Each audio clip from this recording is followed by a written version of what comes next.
बहुत बहुत बहुत अच्छे होंगे। मेरा नाम है समृद्धि, और अगर आप सभी को आपकी समृद्धि मैम, समृद्धि दीदी, समृद्धि मैमड़ी की आवाज क्लियरली आ रही है तो जल्दी से एक बारी प्यारा सा सूरजमुखी, एक प्यारा सा सनफ्लावर बनाएंगे चैट में, देन हम स्टार्ट करेंगे हमारा आज का सेशन। आप बहुत ही बुरी हो मैम, एक्स्ट्रा क्लास लगा दी आपने है?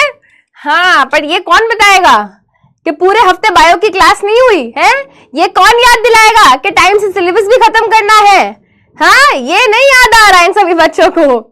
चलिए बेटा, तो मैं बहुत अच्छी हूँ बेटा, thank you so much for asking. एक दो बच्चे होते हैं है ना बीच में जो पूछ लेते हैं ma'am how are you. Thank you so much बेटा, thank you so much for asking. मैं बहुत अच्छी हूँ और मैं बहुत खुश हूँ। काश मैं सब बोल पाती, कोई नहीं, झूठ बोल देती हूँ। नहीं नहीं, जोक्स अपार्ट है ना, लाइफ अगर है ना, देखो बेटा, life is all about little moments है ना। अगर हम ये सोच के बैठे रहेंगे कि यार मेरी लाइफ में ना ये होगा तो मैं खुश होऊंगा, तब मैं खुश होऊंगा, तो हम लाइफ में कभी खुश हो ही नहीं पाएंगे है ना। तो देखो अब रिसेंटली क्या हुआ, रिसेंटली सीबीएसई ने क्लास 10th का रिजल्ट डिक्लेयर किया, और जब सीबीएसई ने क्लास 10th का रिजल्ट डिक्लेयर किया तो हमें पता चला कि कुछ 2-3 बच्चे हैं हमारे प्रीवियस उड़ान बैच के जिन्होंने 100% मार्क्स स्कोर करे हैं, यानी कि 600 आउट ऑफ 600 बच्चे मार्क्स ला रहे हैं है ना, 500 आउट ऑफ 500 बच्चे मार्क्स ला रहे हैं। एंड हम बहुत बहुत ज्यादा खुश थे कि वाह यार, मतलब what an amazing result, what an amazing achievement. But जैसे जैसे है ना, जैसे जैसे रिजल्ट आउट होते गए, बच्चों ने अपना रिजल्ट चेक करा, बच्चों ने हमें रीच आउट करना स्टार्ट करा, एंड देन वी रियलाइज्ड कि भाई क्रेजी हो गया है, क्रेजी है ना। तो क्या क्रेजी हो गया है, तो I would like to tell all of you, because आप बेटा इस साल क्लास 10th में आए हो, आप इस साल उड़ान बैच में पढ़ रहे हो, तो आपके लिए ये बहुत ही बड़ी इंस्पिरेशन बनने वाला है। आपके ही जैसे बेटा बच्चे जो पिछले साल उड़ान बैच में पढ़े, 1 नहीं, 2 नहीं, 3 नहीं, 4 नहीं, 5 नहीं, 6 भी नहीं, 7 भी नहीं, 8 भी नहीं, 9 भी नहीं, 10 भी नहीं, 11 भी नहीं, टोटल 12 बच्चे, टोटल 12 स्टूडेंट्स। कितने कितने 12 है ना, 1 दर्जन बच्चा है ना, 12 AIR all India rank class 10th CBSE में टॉप करने वाले बच्चे इसी उड़ान बैच से हैं। तो उड़ान ओपी कर दो गाइस, और तुम भी बेटा इसी लेजेंडरी बैच का हिस्सा हो। तुम्हें भी बेटा हम इसी तरीके से पूरा साल पढ़ाने वाले हैं, इसी तरीके से प्रिपेयर करने वाले हैं कि तुम्हारा एक एक कॉन्सेप्ट इस तरीके से चमकेगा, तुम्हारा एक एक कॉन्सेप्ट इस तरीके से बिल्ड होगा कि जब तुम बोर्ड का एग्जाम दोगे तो तुम भी मचा के आओगे, तुम भी फोड़ कर आओगे। बट एक बात याद रखना बेटा, ये जो ऑल इंडिया रैंक लाना है ना, हमें जो इतना सीमलेसली, इतना स्मूथली हम जो बोल रहे हैं ना कि भाई बच्चों ने कर लिया, तो बेटा आपको भी बात समझनी होगी कि एज अ टीचर है ना, भाई मैं एज अ टीचर सभी बच्चों को सेम पढ़ाती हूं, तो सारे बच्चे ऑल इंडिया रैंक 1 क्यों नहीं ला रहे? क्योंकि बेटा टीचर के सपोर्ट के अलावा बच्चे की सेल्फ स्टडी, बच्चा कितना डिसिप्लिन्ड है, बच्चा कितना मोटिवेटेड है, इस बात के ऊपर भी डिपेंड करता है। तो भाई इन बच्चों ने हार्डवर्क किया, ठीक है, और आपको भी करना है। आप कर सकते हो, आप कर सकते हो, और आप करके दिखाओगे। I believe in you. करके दिखाओगे, करके दिखाओगे। वेरी गुड, वेरी गुड है ना। तो एक क्या बात है ना, इतने सारे बच्चे होते हैं, उसमें से एक बच्चा जरूर होता है ऐसा है ना, एक सुशांत करके एक बच्चा है जो कह रहा है प्रूफ दिखाओ। आजा बेटा आजा, दिखाते हूं है ना, दिखाती हूं तुम्हें। तो ये है बेटा हमारे class 10th all India rank 1, total 12 बच्चे, ठीक है, टोटल 12 बच्चे। वैभव अरोड़ा, तो भाई वैभव से तो मैं पर्सनली जाके मिलकर आई हूं, बड़ा ही प्यारा सा बच्चा है ना। और मैंने जब इससे बात करी तो मुझे रियलाइज हुआ कि यार बच्चा अगर एक बार ठान ले कि मुझे करना है तो वो कर सकता है ना। तो पंजाब के एक छोटे से शहर फाजिल्का का रहने वाला है वैभव अरोड़ा, और वैभव ने तो रिजल्ट आने के बाद मुझे इंस्टाग्राम पे डीएम किया, हेलो मैम, माय नेम वैभव अरोड़ा, मेरे 100% आए हैं। और मेरे को लगा ऐसे होगा यार, बच्चे मस्ती मजाक भी तो करते रहते हैं ना, मुझे लगा ऐसे ही मैसेज कर दिया होगा।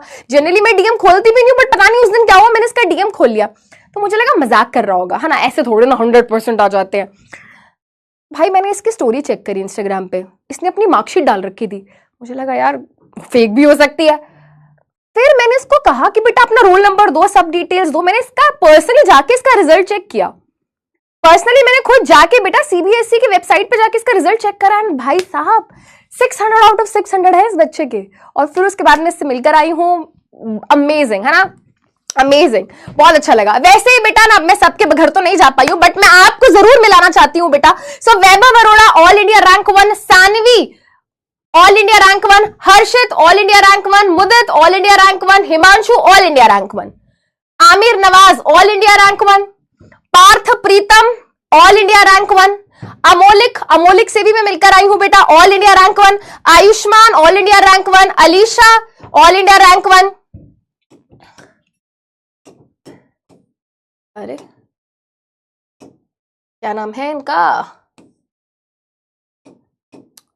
एग्जैक्टली मैं नाम नहीं पढ़ पा रही हूं भाई, ठीक है एक सेकेंड, नाम भूल रही हूं मैं इनका, इतने सारे बच्चे हैं, वेट।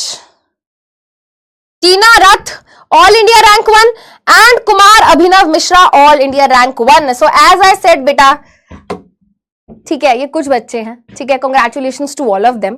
बट अब तुम ये मत देखो, है ना, मैं तो तुम्हें ये कहूंगी तुम ये मत देखो, तुम खुद को देखो यार, ठीक है। तुम आज बेटा एक चीज खुद को प्रॉमिस करो कि नेक्स्ट ईयर मैं चाहता हूं कि समृद्धि मैम यहाँ पे खड़ी हो और मेरी फोटो यहाँ पर हो, ठीक है बेटा। ऐसे ही इंस्पिरेशन मिलती है, ऐसे ही छोटे छोटे मोमेंट्स होते हैं बेटा जो हमको इंस्पायर कर जाते हैं। मैं कितने सारे बच्चों से मिलकर आई हूँ और वो बच्चे ही बोलते हैं मैम हमने ना लास्ट ईयर देखा था कि जिन बच्चों ने टॉप किया ना आप उनके घर गए, तो हम चाहते थे कि आप हमारे घर आओ, हमसे मिलो, हमें कहीं ना कहीं मोटिवेशन मिली, है ना। तो बेटा आज मैं इस चीज को आपके सामने इसलिए लाई हूं क्योंकि this is a very right time. अगर आज के ये 5 मिनट का भाषण सुनकर तुम में से बेटा कुछ हजारों बच्चे अगर इंस्पायर हो जाते हैं, कुछ हजारों बच्चे मोटिवेट हो जाते हैं और उस मोटिवेशन को वो एज अ पॉजिटिव एनर्जी में कन्वर्ट कर देते हैं और पूरा साल मेहनत कर लेते हैं और कुछ अचीव कर लेते हैं लाइफ में यार, तो इससे ज्यादा क्या चाहिए टीचर को, कुछ नहीं। और बेटा as a teacher, as a parent, आपके पेरेंट्स भी बेटा वो यही चाहते हैं कि आप अपनी लाइफ में मेहनत करके कुछ पा लें, कुछ मेहनत करके आप अचीव करें, कुछ बन जाएं, है ना। तो बेटा बस हम यही चाहते हैं कि आप बस, अब ना नया साल बेटा हमारा शुरू हो गया है ना, नए साल की शुरुआत हो गई है, तो मोटिवेशन ऑलरेडी हाई है। बट बेटा जैसे जैसे हमारा ना पढ़ाई आगे बढ़ेगी तो कहीं ना कहीं वो मोटिवेशन डाउन होगा, बस उस मोटिवेशन को डाउन नहीं होने देना है, दैट्स इट, ठीक है। चलिए बेटा बहुत सारी बातें शातें हो गई हैं, अब जल्दी से स्टार्ट करते हैं हमारी आज की क्लास। और बेटा मैं आपको बता दूं भाई, समृद्धि मैम की क्लास में आते हो तो एक चीज याद रखना, जो भी चीजें हम पीछे पढ़ रहे हैं वो रिवाइज होनी चाहिए। अगर रिवाइज नहीं है तो समृद्धि मैम फटाफट से 4-5 मिनट में उसको रिवाइज करा देंगी, ठीक है। अच्छा, और मेक श्योर बेटा आपको ये करना है कि एक बार एक नोटबुक आपने स्टार्ट कर ली है बायोलॉजी की, तो कृपया करके उसमें बायोलॉजी ही करना। ये नहीं हो रहा है कि स्टार्टिंग में बायो चल रही है, बीच में केमिस्ट्री चल रही है, पीछे से एसएसटी चल रही है, तो कृपया करके भाई बायो की नोटबुक को बायो की ही रखना और उसको कंटिन्यूअसली क्या करना है बेटा, उसके नोट्स कंप्लीट रखने हैं।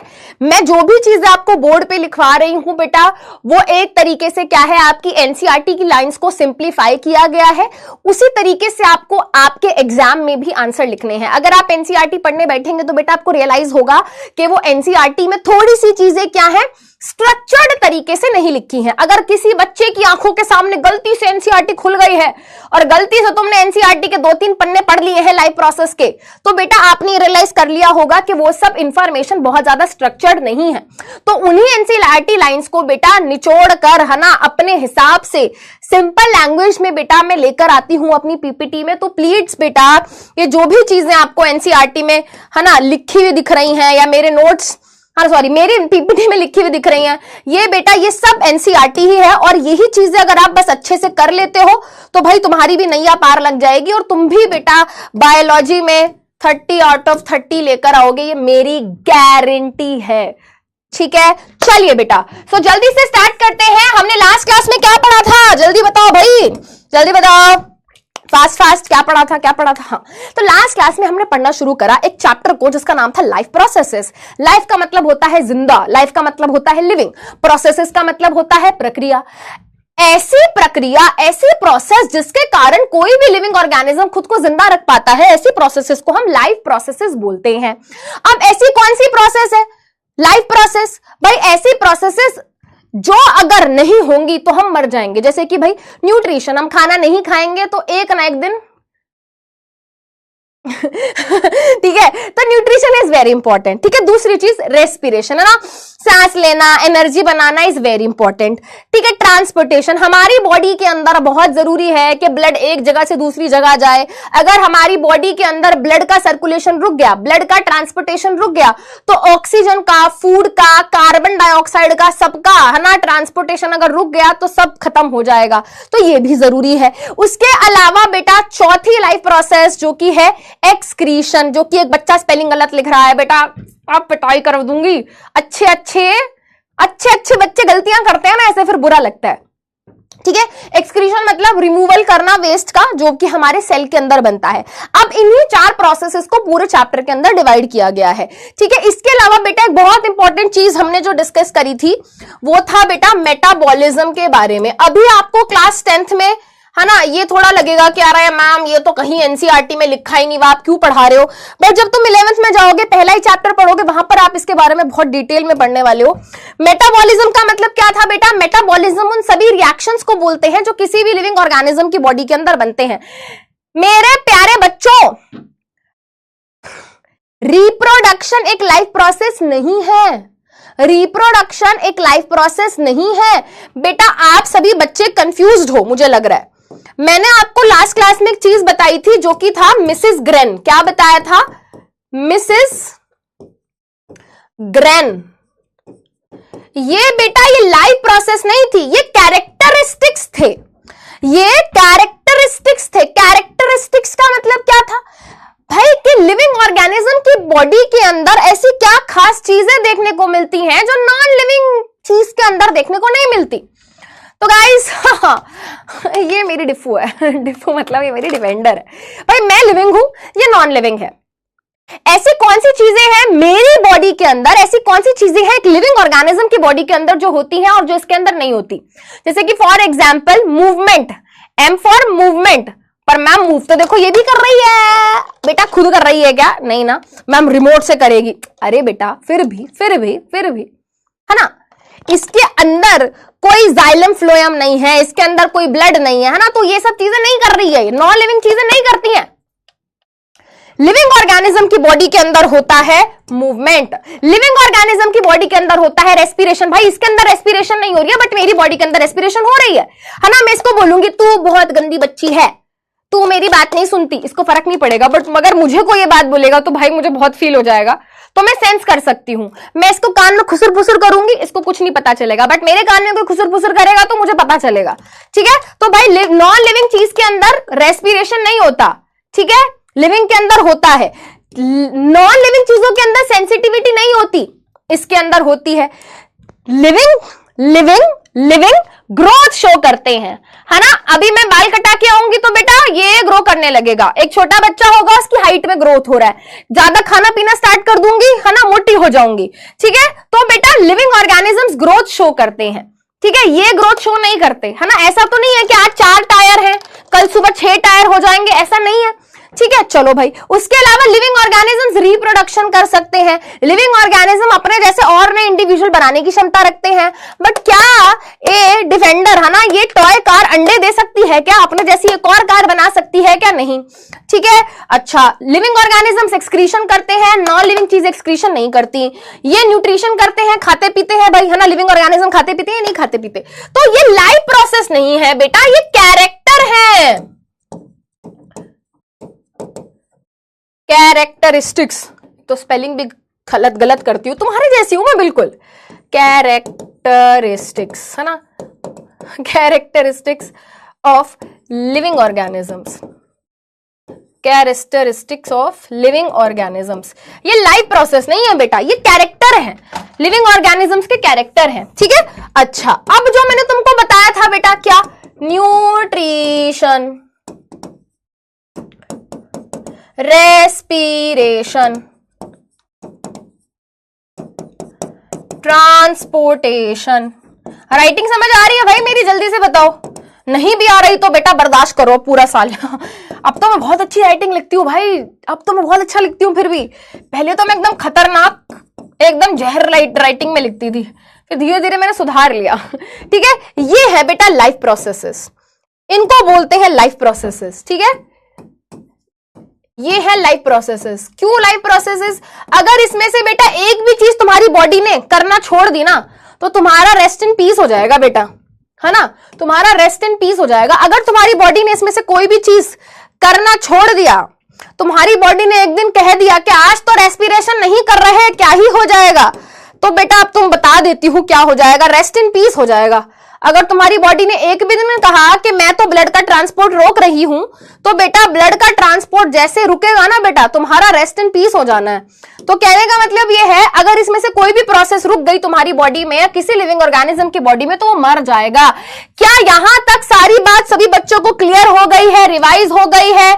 अगर क्लियर है तो लिखो CH, अगर क्लियर है तो जल्दी से लिखो CH, रेस्ट इन। अरे यार रेस्ट इन पीस क्यों कर रही हूं मैं? क्लियर है, CH का मतलब क्लियर है। जल्दी बताओ, यहां से सारी चीजें बेटा आपको मैं बार बार बोल रही हूं, अपने कॉन्सेप्ट्स को क्लियर करते हुए चलो। मैं बार बार चीजें तुम्हें रिवाइज भी कराऊंगी, तुम पूछोगे मैं रिपीट भी करूंगी, बट चीजों को सीरियसली लेना है। वेरी गुड, है ना? ठीक है, चलो बेटा। अब बेटा हमने स्टार्ट किया था किससे? हमने लास्ट क्लास में बेटा पढ़ना शुरू किया था, हमने लास्ट क्लास में पढ़ना शुरू किया था न्यूट्रिशन के बारे में। और जब मैंने आपको न्यूट्रिशन के बारे में बताया तो मैंने कहा कि न्यूट्रिशन वो प्रोसेस होती है जिसके द्वारा कोई भी लिविंग ऑर्गेनिज्म खाना ऑब्टेन करता है और खाने को यूटिलाइज करता है। यानी कि न्यूट्रिशन का मतलब क्या हो गया भाई? खाना, है ना? न्यूट्रिशन मतलब हो गया कि भाई फूड को ऑब्टेन करना। अब देखो बेटा, फूड प्लांट को भी चाहिए। अगर प्लांट जिंदा रहना चाहता है उसको भी क्या चाहिए? फूड चाहिए। मैं जिंदा रहना चाहती हूं बेटा, मेरी बॉडी को भी फूड चाहिए। बैक्टीरिया जिंदा रहना चाहता है, उसको भी फूड चाहिए। यानी कि फूड तो सबको चाहिए। अब फूड कौन कैसे ले रहा है, इसके बेसिस पे हमारे पास दो तरीके के न्यूट्रिशन होते हैं। एक होता है बेटा ऑटोट्रॉफिक और एक होता है हेट्रोट्रॉफिक। एक होता है ऑटोट्रॉफिक और एक होता है हेट्रोट्रॉफिक। ऑटोट्रॉफिक न्यूट्रिशन में ऑर्गेनिज्म अपना खाना खुद बनाता है। खुद बनाने का मतलब ये नहीं है कि कढ़ाई चढ़ाएगा, पूरी तलेगा अपने हाथ से, नहीं बेटा। खुद बनाने का मतलब ये है कि उसके सेल के अंदर कुछ ऐसे रिएक्शंस होते हैं और उन रिएक्शन के द्वारा बॉडी के अंदर, है ना, उस ऑर्गेनिज्म के अंदर फूड बन जाता है, ग्लूकोज बन जाता है। बट कुछ ऑर्गेनिज्म ऐसे होते हैं जो कि क्या है, ये सब नहीं कर सकते। वो दूसरों से क्या करते हैं? फूड ऑब्टेन करते हैं। सुबह उठते ही बेटा तुम दूध पीते हो, तुम्हें एनिमल से मिला है। तुम सब्जियां खाते हो, प्लांट से मिला है। अंडे खाते हो, एनिमल से मिला है। समझ रहे हो बेटा? तो तुम अपने फूड के लिए दूसरे ऑर्गेनिज्म के ऊपर डिपेंडेंट हो। तो ऐसे न्यूट्रिशन को जिसमें ऑर्गेनिज्म दूसरों से खाना ले रहा है, हेट्रोट्रॉफिक, और जो खुद बना रहा है वो ऑटोट्रॉफिक। अब ऑटोट्रॉफिक में भी बेटा हमने बात करी थी कि कुछ ऑर्गेनिज्म खाना तो बना लेते हैं, बट खाना बनाने के लिए वो लाइट एनर्जी का यूज करते हैं। जो लाइट एनर्जी का यूज करते हैं बेटा वो क्या थे? Photo autotrophic. फोटो मतलब लाइट, ऑटोट्रॉफिक मतलब खुद बनाना। जो ऑर्गेनिज्म अपना खाना खुद बना रहा है लाइट एनर्जी की मदद से, वो हो गया फोटो ऑटोट्रॉफिक। या फिर और सिंपल चीज मैं आपको बताती हूं बेटा, जो भी ऑर्गेनिज्म फोटोसिंथेसिस करता है ना, जो भी ऑर्गेनिज्म फोटोसिंथेसिस करता है वो फोटो ऑटोट्रॉफिक हो जाता है। थोड़ा सा एक्स्ट्रा है बट बता देती हूं, कुछ ऑर्गेनिज्म बिना लाइट के भी अपना खाना बना सकते हैं। कुछ ऑर्गेनिज्म बिना लाइट के भी अपना खाना बना सकते हैं। वो आसपास के केमिकल्स इकट्ठे कर लेते हैं, उन केमिकल्स को अपनी बॉडी के अंदर ले जाते हैं और उन केमिकल्स की मदद से वो खाना बनाते हैं। तो ऐसे ऑर्गेनिजम्स को हमने कीमो ऑटोट्रॉफिक कहा था। ठीक है, अब जल्दी से बेटा देखते हैं कि आज हमको क्या करना है। आज हमें न्यूट्रिशन इन प्लांट्स, यानी कि प्लांट्स के अंदर न्यूट्रिशन की प्रोसेस कैसे होती है ये पढ़ना है। बेसिकली आज हमको बेटा फोटोसिंथेसिस की प्रक्रिया के बारे में पढ़ना है। आज हमको फोटोसिंथेसिस की प्रोसेस के बारे में पढ़ना है। उसके अलावा बेटा हेटरोट्रॉफिक न्यूट्रिशन भी पढ़ेंगे, जहां पर हम पढ़ने वाले हैं होलोजोइक, सैप्रोट्रॉफिक एंड पैरासिटिक ऑर्गेनिजम्स के बारे में।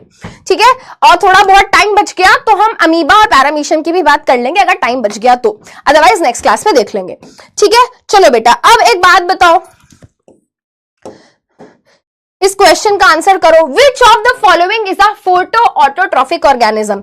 मैंने रिवाइज करा दिया है, अब तुम जल्दी से रिकॉल करो। मैम ने लास्ट क्लास में पढ़ाया था और एग्जाम्पल भी लिखवाए थे। जल्दी से बताएंगे बेटा, इसमें से कौन सा ऑर्गेनिज्म फोटो ऑटोट्रॉफिक है? यानी कि वो अपना खाना खुद बना सकता है। और खाना वो कैसे बना रहा है बेटा? फोटो ऑटोट्रॉफिक का मतलब इसमें से कौन कौन ऑर्गेनिज्म फोटोसिंथेसिस की प्रोसेस कर सकते हैं, इसमें से कौन कौन ऑर्गेनिज्म फोटोसिंथेसिस की प्रोसेस कर सकते हैं। अगर बच्चे ने मेरी क्लास को ध्यान से सुना होगा, लास्ट क्लास को ध्यान से है ना सुना होगा और नोट्स बनाए होंगे, तो वो बच्चा इस क्वेश्चन का आंसर सही देगा। जल्दीबाजी नहीं करनी है, जल्दीबाजी। एक पानी का ग्लास, कांच का पानी का ग्लास। हाँ जी भाई, हाँ जी, हाँ जी, हाँ जी, जल्दी बताएंगे। पूकी और पकोड़े बच्चे पूकी पटैटो का मैम आपने पकोड़े बना दिया। हाँ जी, देखो बेटा, ग्रीन प्लांट्स, ग्रीन प्लांट्स का मतलब प्लांट्स जिनके पास क्लोरोफिल है, ठीक है। तो भाई प्लांट्स फोटोसिंथेसिस कर सकते हैं, प्लांट्स फोटोसिंथेसिस कर सकते हैं। थैंक यू सो मच भैया, थैंक यू, है ना। प्लांट्स फोटोसिंथेसिस कर सकते हैं। ये साइनोबैक्टीरिया क्या है भाई? साइनोबैक्टीरिया, साइनोबैक्टीरिया बोला जाता है ब्लू ग्रीन एल्गी को, साइनोबैक्टीरिया बोला जाता है ब्लू ग्रीन एल्गी को, ठीक है। अगर थोड़ा टाइम बचा आखिरी में तो मुझे याद दिला देना, मैं बता दूंगी इसको क्यों ब्लू ग्रीन एल्गी बोलते हैं और बैक्टीरिया भी बोलते हैं, है ना, स्टोरी है ना, वो मैं बता दूंगी। बट इनके पास भी क्या होता है बेटा? इनके पास भी क्लोरोफिल होता है जिसकी मदद से ये फोटोसिंथेसिस कर सकते हैं। भाई ये दोनों ही फोटोसिंथेसिस कर सकते हैं, दोनों ही फोटोसिंथेसिस करके खाना बना सकते हैं, ठीक है। तो यहां पे बेटा आंसर हो गया बोथ ए एंड बी, और करेक्ट आंसर हो जाएगा बेटा ऑप्शन सी। अभी तो अभी बेटा, अभी बच्चे मेरे को अभी डिसोन करने वाले थे बच्चे मेरे को अगर मैं गलती से बी कर देती। आंसर होगा बेटा ऑप्शन सी। ये क्या हो गया? 50% बच्चों ने ही सही आंसर दिया है, ठीक है। क्या ही बोलूं बेटा, प्लीज बेटा अपनी मिस्टेक्स को नोट करते हुए चलेंगे। और ऐसी ही हूं मैं, जानबूझ के ट्रिकी क्वेश्चन देती हूं बच्चों को कंफ्यूज करने के लिए, ठीक है। और ये बेटा इंपॉर्टेंट कॉन्सेप्ट है ये, है ना, ये इंपॉर्टेंट कॉन्सेप्ट है। यही कॉन्सेप्ट आपको आर एनवायरमेंट चैप्टर में भी काम आएगा, आर एनवायरमेंट चैप्टर में भी आपको ये कॉन्सेप्ट याद आएगा, काम आएगा, तो याद रखना, ठीक है। यश, विराज, सिया, हर्ष, बिलियनियर माइंडसेट, ओके, अंकुश, कुणाल, रोमित, शिवम, शेख, तौसीफ, वेरी गुड बेटा, ठीक है। तो चलते हैं बेटा, आज की क्लास स्टार्ट करते हैं। बट कुछ बच्चे यहां पर कह रहे हैं मैम लास्ट क्लास में आपने होमवर्क दिया था, जरा उसको भी डिस्कस कर लो। तो देखो बेटा, लास्ट क्लास में मैंने आपसे पूछा था कि भाई इंसेक्टिवोरस प्लांट्स का न्यूट्रिशन कैसा होता है। देखो बेटा, क्योंकि ये प्लांट्स हैं, इनके पास क्लोरोफिल होता है ना, तो ये फोटोसिंथेसिस कर सकते हैं। यस, ये फोटोसिंथेसिस कर सकते हैं। और अगर ये फोटोसिंथेसिस करके अपना खाना खुद बना रहे हैं तो ये क्या हो गए? ये ऑटोट्रॉफिक हो गए। बट क्योंकि बड़े ही खूंखार किस्म के जीव हैं ये लोग, हा हा हा, जैसे ही कोई मक्खी मच्छर जाता है लपक लेते हैं, है ना। पंछी बनूं उड़ती फिरूं मस्त गगन में, एक पेड़ मिल गया चलो जाके बैठ जाती हूं, जैसे ही जाके बैठा पकड़ लिया। छोटे बच्चों के साथ नहीं करते, पकड़ लिया, है ना, तो ये पकड़ लेता है ये पकड़ लेता है बेटा, है ना, ये पकड़ लेता है इंसेक्ट को। अब ये इंसेक्ट को खा रहा है ना, फीड्स ऑन इंसेक्ट। क्या कर रहा है भाई? ये फीड कर रहा है, फीड्स ऑन इंसेक्ट, इंसेक्ट के ऊपर फीड कर रहा है। भाई अगर ये दूसरे कीड़े मकोड़ों को खा रहा है फिर तो ये हेट्रोट्रॉफिक हुआ, फिर तो ये हेट्रोट्रॉफिक हुआ। अब भाई तू ऑटोट्रॉफिक भी है, तू हेट्रोट्रॉफिक भी है, तू है क्या? इस न्यूट्रिशन को मैं क्या नाम दूं? भाई ये ऑटोट्रॉफिक भी है, हेट्रोट्रॉफिक भी है, बोथ दे दूं? बोथ न्यूट्रिशन नहीं, इसके लिए एक स्पेशल टर्म रहने का, क्या रहने का? एक स्पेशल टर्म रहने का गाइस। इसको हम बोलते हैं मिक्सोट्रॉफिक न्यूट्रिशन, मिक्सोट्रॉफिक न्यूट्रिशन। कि भाई ये तो दोनों ही कर रहा है, ओहो, ये तो दोनों ही कर रहा है। क्या कर रहा है? दोनों ही कर रहा है, ठीक है, क्योंकि ये दोनों टाइप का न्यूट्रिशन दिखा रहा है, मिक्स दिखा रहा है, ये वाला भी दिखा रहा है, ये वाला भी दिखा रहा है। तो इसको बोलते हैं मिक्सोट्रॉफिक न्यूट्रिशन, या फिर इसको हम बोल सकते हैं पार्शियल हेट्रोट्रॉफिक या पार्शियल ऑटोट्रॉफिक न्यूट्रिशन, ठीक है। आज का क्वेश्चन ऑफ द डे क्या है गाइस? आज का क्वेश्चन ऑफ द डे यहीं से याद आ रहा है मुझे। आज का क्वेश्चन ऑफ द डे ये है कि आप मुझे एग्जाम्पल ढूंढ के लाके दोगे, एक और मिक्सोट्रॉफिक न्यूट्रिशन का एग्जाम्पल ऑफ मिक्सोट्रॉफिक न्यूट्रिशन। और मैं ऐसे, तुम्हें ऐसा लग रहा होगा मैम हमसे क्यों फालतू का काम करवा रही हैं। बेटा अगर मैं तुमसे ये सब एक्स्ट्रा क्वेश्चन नहीं पूछूंगी ना तो तुम्हारे जो दिमाग के विचार हैं वो नहीं खुलेंगे। ठीक है, ठीक है, क्योंकि हम ना कई बारी क्या करते हैं, सिर्फ जितना किताब में लिखा होता है उसी में विश्वास करते हैं, हम उसी को पूरा सच मान लेते हैं, बट ऐसा नहीं है।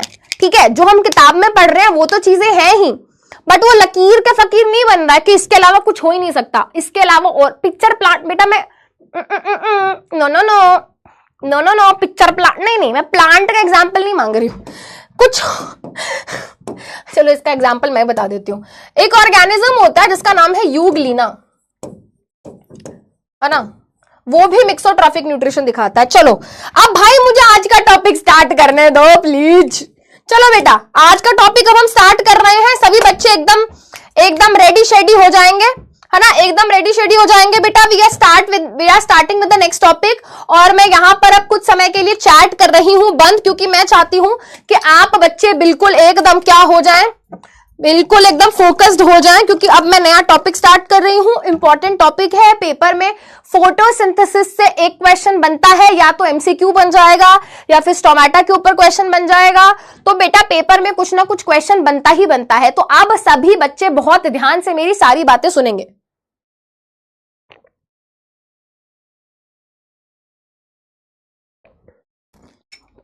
ठीक है, चैट ऑफ हो गई है। चलिए बेटा, तो सबसे पहले बेटा अगर मैं आपसे पूछूं कि प्लांट किस तरीके का न्यूट्रिशन दिखाते हैं, तो आप बोलोगे मैम प्लांट दिखाते हैं ऑटोट्रॉफिक न्यूट्रिशन। क्या कहोगे? आप कहोगे मैम प्लांट दिखाते हैं ऑटोट्रॉफिक न्यूट्रिशन, है ना। ऑटोट्रॉफिक भी कैसे वाला? Photo autotrophic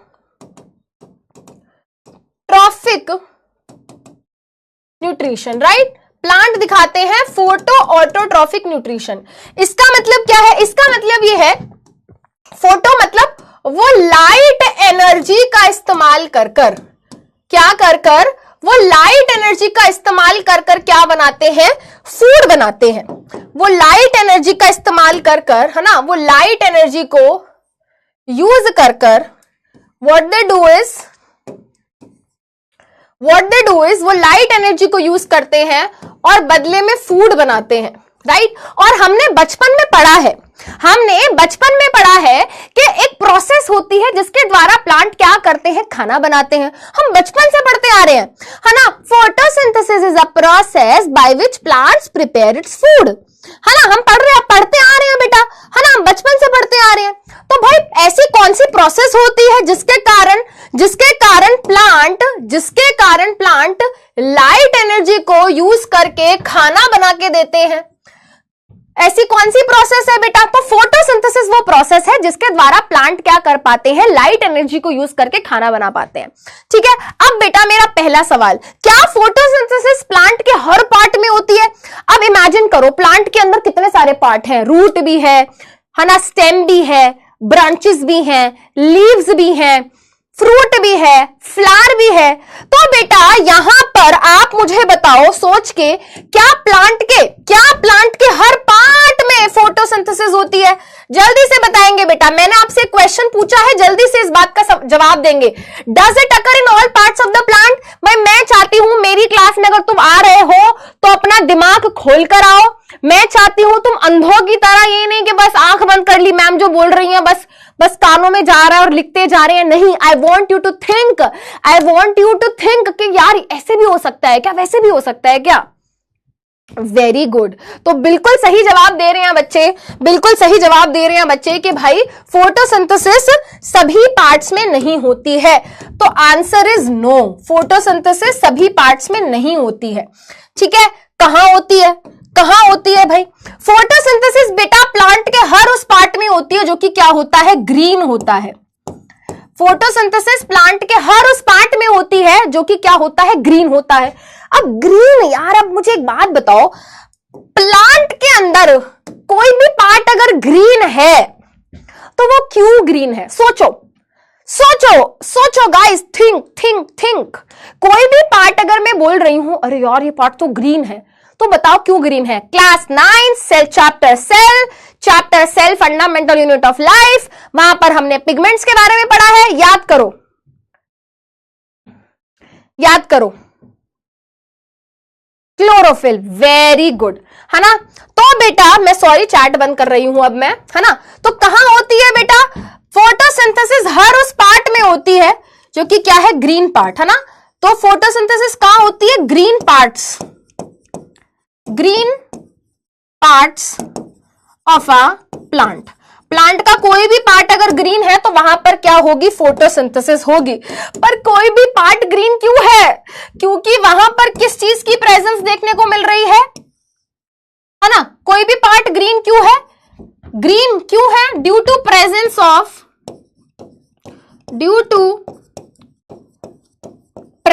of a green pigment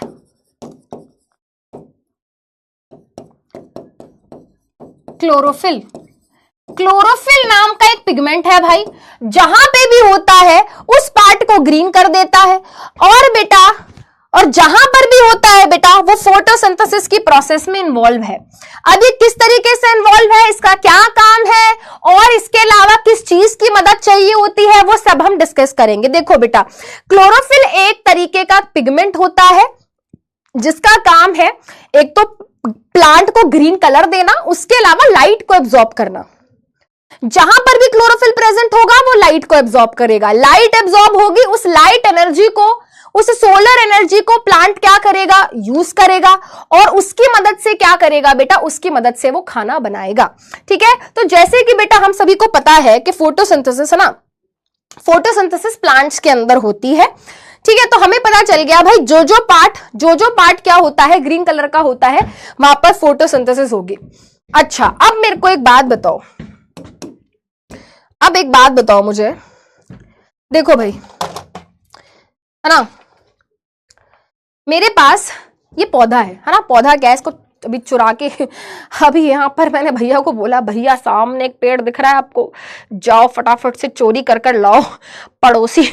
पड़ोसी बिल्डिंग के सामने एक पेड़ लगा हुआ है बेटा, वहां से हमने टपा ली एक टहनी। ठीक है, अब सुनो मेरी बात। दिस लीफ इज ग्रीन, क्या इसमें फोटोसिंथेसिस होगी? यस, होगी। यहां पे देखो बेटा, इस प्लांट की स्टेम भी ग्रीन है। देखो बेटा, यहां पर आपको ये दिख रहा होगा, दिस इज ऑल्सो ग्रीन। तो क्या इसमें फोटोसिंथेसिस होगी? बिल्कुल होगी, है ना। आप मुझे ये बताओ बेटा, यहां पे ये जो फ्लावर्स हैं, ये व्हाइट कलर के हैं, तो क्या इन फ्लावर के सेल्स के अंदर फोटोसिंथेसिस हो रही होगी? यस और नो? यस और नो? जल्दी बताओ। इसके अंदर होगी? यस। इसके क्या लीफ के सेल्स के अंदर फोटोसिंथेसिस होगी? यस। क्या स्टेम के सेल्स के अंदर फोटोसिंथेसिस होगी? यस। बट ये जो फ्लावर है, इन फ्लावर के जो सेल्स हैं वो ग्रीन, उनके अंदर क्लोरोफिल नहीं है, तो यहां फोटोसिंथेसिस नहीं होगी। Very good. तो आई होप यहां पर आपको क्लियर हो गया होगा। अब बेटा हम स्पेसिफिकली लीफ के ऊपर फोकस करने वाले हैं। हम स्पेसिफिकली लीफ के ऊपर फोकस करने वाले हैं कि भाई हमारे जो लीफ होती है, लीफ के भी कौन से पार्ट में फोटोसिंथेसिस होती है ना। हमने बोल दिया कि भाई देखो, leaf is the major part of the plant. Plant में बहुत सारे पार्ट्स हैं, स्टेम, रूट, फ्लावर, फ्रूट, ना जाने क्या क्या, बट तो मेजर पार्ट है जो फोटोसिंथेसिस की प्रोसेस शो करता है वो है लीफ, है ना। तो अब हम लीफ के पास आ जाते हैं, है ना। ये एक सुंदर सी प्यारी सी लीफ है ना, एक डाइकॉट प्लांट की लीफ है ना। इसमें देखो रेटिकुलेट वेनेशन है। ये सब क्या बोल रहे हो मैडम? सर के ऊपर से जा रहा है ना, धीरे धीरे सब सीख जाओगे, टेंशन मत लो। अब अगर मैं आपसे पूछूं ये जो लीफ है ये किस चीज से मिलकर बनी है, तो आप कहोगे मैम इसके अंदर हजारों लाखों सेल्स हैं। क्या आप इस बात से अग्री करते हो कि इस लीफ के अंदर हजारों सेल्स प्रेजेंट है? यस मैम, बहुत ही छोटे छोटे बहुत ही सारे हजारों सेल्स इस लीफ के अंदर पाए जा रहे हैं। अगर मैं पूछूं क्या इस लीफ का हर एक सेल फोटोसिंथेसिस करता है, तो मैं बोलूंगी नहीं भाई, इस लीफ का हर एक सेल फोटोसिंथेसिस शो नहीं करता। बट क्यों? क्योंकि बेटा इस लीफ के हर एक सेल के अंदर क्लोरोफिल प्रेजेंट नहीं है। No chlorophyll, no photosynthesis, simple. Chlorophyll absent, photosynthesis absent, chlorophyll present, photosynthesis present. ठीक है, तो अब बेटा जब आप इस लीफ को देखोगे तो इमेजिन करो इस लीफ के अंदर हजारों सेल्स हैं, है ना, इस लीफ के अंदर हजारों सेल्स हैं, बट उन हजारों सेल्स में से there are only limited cells जो फोटोसिंथेसिस दिखाते हैं, और फोटोसिंथेसिस दिखाने के लिए जो सबसे पहली रिक्वायरमेंट है वो है प्रेजेंस ऑफ क्लोरोफिल। ठीक है, चलो अगर हम देखें साइट ऑफ फोटोसिंथेसिस में सबसे हम कहेंगे कि भाई प्लांट के अंदर होती है फोटोसिंथेसिस, प्लांट में तो बहुत कुछ है जी, प्लांट में तो बहुत कुछ है ना। तो प्लांट में अगर हम देखें, हम बात कर रहे हैं किसकी, लीफ की। अब लीफ के अंदर भाई बहुत, मैंने कहा हजारों सेल्स हैं, ऐसे सेल्स बेटा ध्यान से सुनना बेटा, ऐसे सेल्स जिनके अंदर क्या होती है, जिनके अंदर क्लोरोफिल प्रेजेंट होती है, ऐसे सेल्स को हम बोलते हैं मीजोफिल सेल्स। अब भाई ये टर्म तुम्हारे लिए बहुत नया है, आई नो बेटा, ये टर्म तुम्हारे लिए बहुत नया है। हो सकता है तुम कहो मैम एनसीईआरटी में नहीं है, बट मैं पहले ही बेटा अब आपको बता के चल रही हूं, थोड़ा सा चीजों को हमें सीखना है, इस तरीके से सीखना है कि हम अपना बेस स्ट्रॉन्ग करें। बेटा मीजोफिल सेल्स कुछ नहीं है, लीफ के वो सेल्स जिनमें क्लोरोफिल पाया जाता है। सिंपल, मैं 3 बार रिपीट करूंगी, ध्यान से सुनेंगे। लीफ के वो सेल्स जिनके अंदर क्लोरोफिल प्रेजेंट होता है, लीफ के वो सेल्स जिनके अंदर क्लोरोफिल प्रेजेंट होता है, लीफ के वो सेल्स जिनके अंदर क्लोरोफिल प्रेजेंट होता है। एक नहीं, 2 नहीं, बहुत सारा क्लोरोफिल पाया जाता है। ठीक है, मीजोफिल सेल्स वो सेल्स होते हैं बेटा जिनके अंदर भारी मात्रा में क्लोरोफिल पाया जाता है। मीजोफिल सेल्स वो सेल्स होते हैं जिनके अंदर भारी मात्रा में क्लोरोफिल पाया जाता है। और आपको याद होगा बेटा, मैंने लास्ट क्लास में भी डिस्कस करी थी ये बात, नहीं ब्रिज कोर्स में पढ़ाई थी कि क्लोरोफिल एक तरीके के ऑर्गेनेली के अंदर पाया जाता है। जैसे कि मान लो मीजोफिल सेल है ना, तो सेल के अंदर ऑर्गेनेलीज होंगे कि नहीं होंगे। अगर मैं बोल रही हूं कि भाई देखो ये मीजोफिल सेल है ना, मैंने बोला ये मीजोफिल सेल है, तो बेटा ये इसका क्या हो गया, है ना, ये इसका न्यूक्लियस हो गया, है ना, बाहर से भाई इसकी ये क्या बोलते हैं प्लाज्मा मेम्ब्रेन हो गई, सेल वॉल हो गई, है ना, यहाँ पे इसका एंडोप्लाज्मिक रेटिकुलम होगा और ऑर्गेनेलीज वगैरह होंगे, राइट, माइटोकॉन्ड्रिया, गोल्जी, सब कुछ होगा क्योंकि ये एक सेल है। अब भाई इन सेल की खासियत ये है कि भाई इस एक ही सेल के अंदर 1 2 3 4 5 6 7 8 9 10 बहुत सारे क्या होते हैं, क्लोरोप्लास्ट पाए जाते हैं। तो मीजोफिल सेल के अंदर क्या होता है भाई, अबंडेंट क्लोरोप्लास्ट, है ना, अबंडेंट क्लोरोप्लास्ट। पता है एक सिंगल मीजोफिल सेल के अंदर कितने क्लोरोप्लास्ट होते हैं? एक सिंगल मीजोफिल के अंदर लगभग 30 से 40 क्लोरोप्लास्ट पाए जा सकते हैं। यस, ठीक है, 30 से 40 क्लोरोप्लास्ट। अगर आपके सामने एनसीईआरटी खुली हुई है तो देखो बेटा, आप यहां पर ये सेल देखो, आपके सामने एनसीईआरटी खुली होगी, देखो एक सेल है ये, है ना, इस सेल के अंदर देखो कितने सारे आपको डॉट्स दिख रहे होंगे, ग्रीन ग्रीन, ये chloroplast chloroplast chloroplast chloroplast chloroplast chloroplast chloroplast chloro, कितने सारे क्लोरोप्लास्ट हैं, ठीक है। और क्लोरोप्लास्ट के अंदर क्या होता है बेटा, क्लोरोप्लास्ट के अंदर वही ग्रीन पिगमेंट होता है जिसका नाम है क्लोरोफिल, जिसका नाम है क्लोरोफिल। तो याद रखेंगे क्लोरोप्लास्ट क्या है, क्लोरोप्लास्ट एक सेल ऑर्गेनेली है, और क्लोरोफिल क्या है, क्लोरोफिल एक ग्रीन पिगमेंट है, ठीक है। और याद रखेंगे मीजोफिल सेल के अंदर ये जो क्लोरोप्लास्ट होते हैं, है ना, सो दे कैन बी 30 to 40, कितने, 30 से 40 क्लोरोप्लास्ट, 30 से 40 क्लोरोप्लास्ट एक ही सेल के अंदर प्रेजेंट हो सकते हैं। अगर आपके सामने एनसीईआरटी खुली हुई है तो प्लीज एक बारी बेटा नजरें स्क्रीन पर एंड एनसीईआरटी पर, अगर आपके सामने एनसीईआरटी खुली हुई है तो बेटा देखो ध्यान से ऑब्जर्व करो, ये वाले सेल्स आपको इनके अंदर क्लोरोप्लास्ट नहीं दिख रहा होगा। ये देखो बेटा नीचे ये वाले सेल्स, आपको यहां पर क्लोरोप्लास्ट नहीं दिख रहा होगा। तो सबसे पहली बात जो हमने यहां पे ये सीखी कि लीफ के कुछ ऐसे सेल्स भी होते हैं जिनमें क्लोरोप्लास्ट नहीं होता, जिनमें क्लोरोफिल नहीं होता, और लीफ के अंदर ऐसे सेल्स भी होते हैं जिनके अंदर क्लोरोप्लास्ट और क्लोरोफिल पाया जाता है। और जिनके अंदर क्लोरोप्लास्ट या क्लोरोफिल पाया जा रहा है, केवल उन्हीं के अंदर फोटोसिंथेसिस की प्रोसेस होती है। ये बात हम सब ने सीख ली। अब ये डायग्राम जो है बेटा, इसके अंदर कुछ चीजें हैं, है ना, बट वो मैं आपको बाद में बताऊंगी। यहां तक अगर सब कुछ क्लियर हो गया है, यहां तक सब समझ आ गया है, तो जल्दी से लिखेंगे चैट में #CH। अगर यहां तक सारा कॉन्सेप्ट, सारी बात समझ आ गई है, तो जल्दी से लिखेंगे चैट में #CH।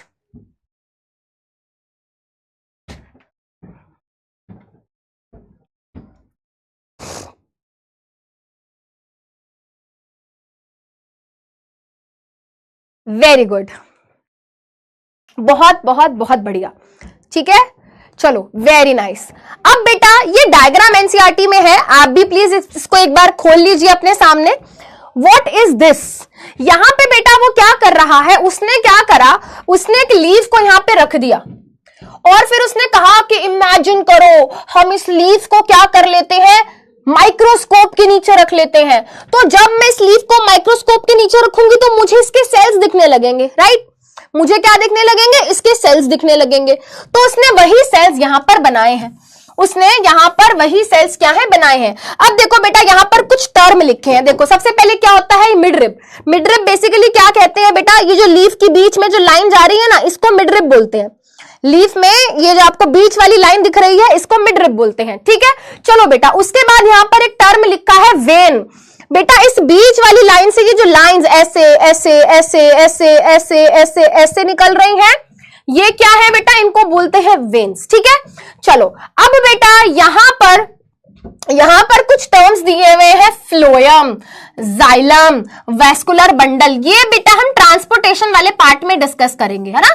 जब हम ट्रांसपोर्टेशन इन प्लांट्स पढ़ेंगे ना बेटा, उस वाले टॉपिक में हम क्या करेंगे, इसके बारे में डिस्कस करेंगे, तो उसको भी आप छोड़ दो, ठीक है। अब इस वाले डायग्राम पे आ जाओ, है ना। इसके ऊपर एक बारी बोर्ड एग्जाम में क्वेश्चन आ गया था, डायग्राम बना हुआ आया था और उसके ऊपर एमसीक्यू एक क्वेश्चन पूछा गया था। अब बेटा ध्यान से सुनना, देखो यहां पर बेटा एक टर्म दिया हुआ है upper epidermis and lower epidermis.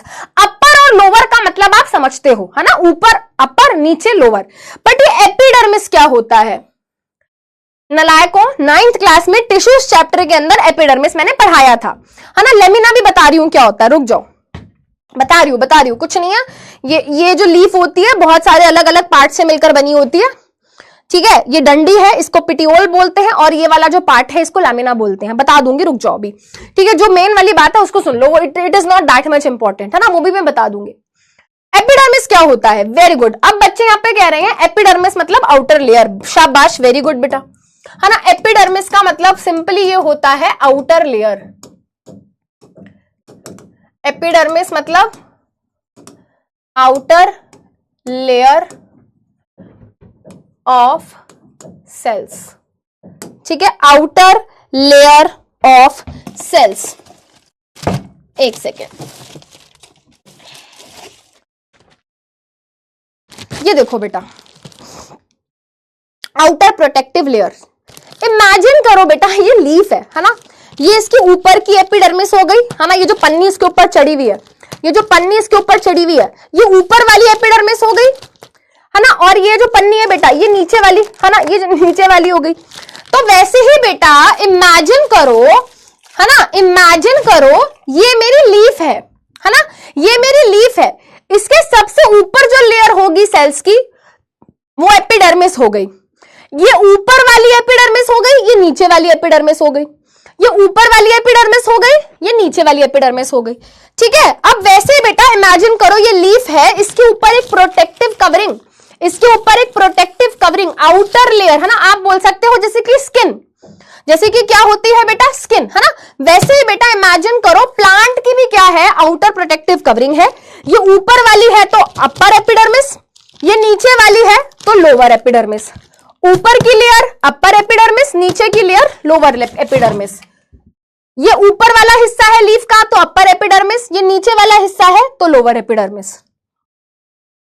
यहां पर एक बात लिख रही हूं, बस अभी लिख लो, नोट डाउन कर लो, उसको डिटेल में बाद में बताऊंगी जब स्टोमेटा पढ़ेंगे, ठीक है।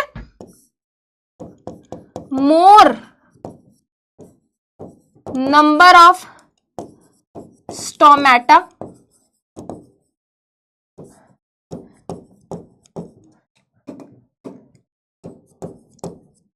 Less number of stomata,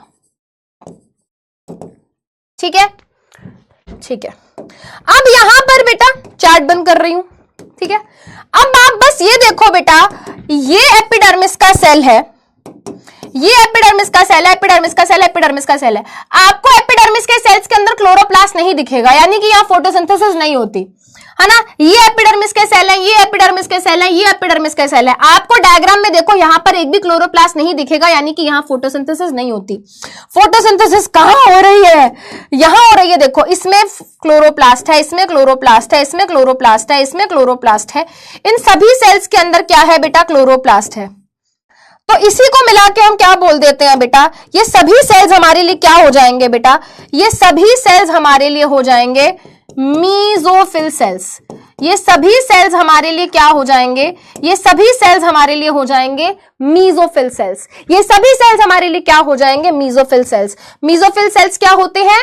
chloroplast containing sales, ठीक है। तो मैं यहां पे लिख भी देती हूं भाई, है ना, क्लोरोप्लास्ट कंटेनिंग सेल्स, क्लोरोप्लास्ट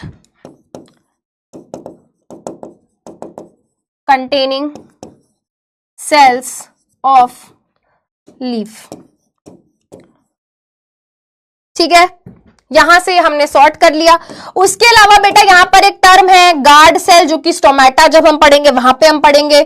उसके अलावा बेटा यहां पर क्या लिखा हुआ है? यहां पर लिखा हुआ है एयर स्पेस। तो बेसिकली बेटा ये जो सेल्स होते हैं ना लीफ के, इनके बीच में बहुत सारा गैप होता है ना, तो उसी को हमने एयर स्पेस बोला, है ना। यहीं से बेटा जो ऑक्सीजन कार्बन डाइऑक्साइड है यहीं से होकर निकलती है। तो यानी कि ये जो सेल्स होते हैं ये बहुत ज्यादा चिपकू नहीं होते, है ना। ये सेल्स जो होते हैं बेटा एक दूसरे से थोड़ा दूर दूर होते हैं, तो उनके बीच में स्पेस होता है जहां से एयर इधर से उधर जा सकती है, that is why air space, ठीक है।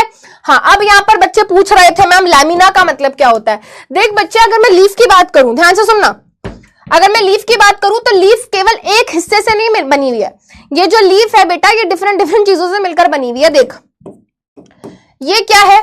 ये वो डंडी है जिससे मैंने लीफ को पकड़ा हुआ है, ठीक है। इसको हम बोलते हैं पिटियोल। क्या बोलते हैं बेटा? इसके लिए एक टर्म होता है पिटियोल। ये जो डंडी है ना बेटा, ये जो डंडी है जिससे मैंने इस लीफ को पकड़ा हुआ है, इसको हम बोलते हैं पिटियोल, है ना। और ये हिस्सा जो मैं ऐसे बनाती हूं, है ना, ये ठीक है, ये जो मैंने बना दिया, क्या ये जो मैंने बना दिया, क्या बना दिया मैम आपने? एक तो इतनी बुरी सी हैंड राइटिंग है मैम आपकी, हम झेल रहे हैं, बस अब हम क्या ही बताएं।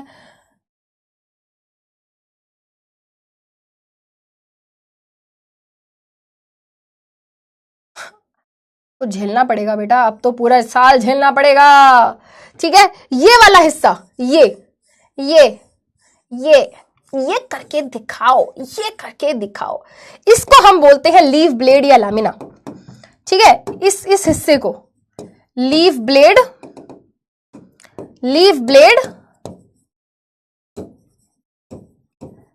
या फिर लैमिना। तुम्हारी एनसीईआरटी का एक भी वर्ड मिस नहीं होगा, तुम टेंशन मत लो, ठीक है। यहां तक आई होप सभी बच्चों को सब कुछ समझ आ गया होगा कि हमने क्या पढ़ा। और मेजर समझने वाली चीज बेटा यही थी, क्योंकि अब जो मैं पढ़ाऊंगी वो तुम कहीं ना कहीं बेटा थोड़ा बहुत उसको पढ़कर आए हो बचपन में। यही सब बातें हैं बेटा जो बेसिक्स बच्चे लैग करते हैं, इसलिए मैं हमेशा इस पार्ट पे बहुत फोकस करती हूं जब भी पढ़ाती हूं। अभी तक जो भी पढ़ाया वो समझ आया? अभी तक जो भी पढ़ाया क्या वो समझ आया? अभी तक जो पढ़ाया अगर समझ आया तो जल्दी से प्यारे प्यारे सनफ्लावर बना दो चैट में, फटाफट फटाफट।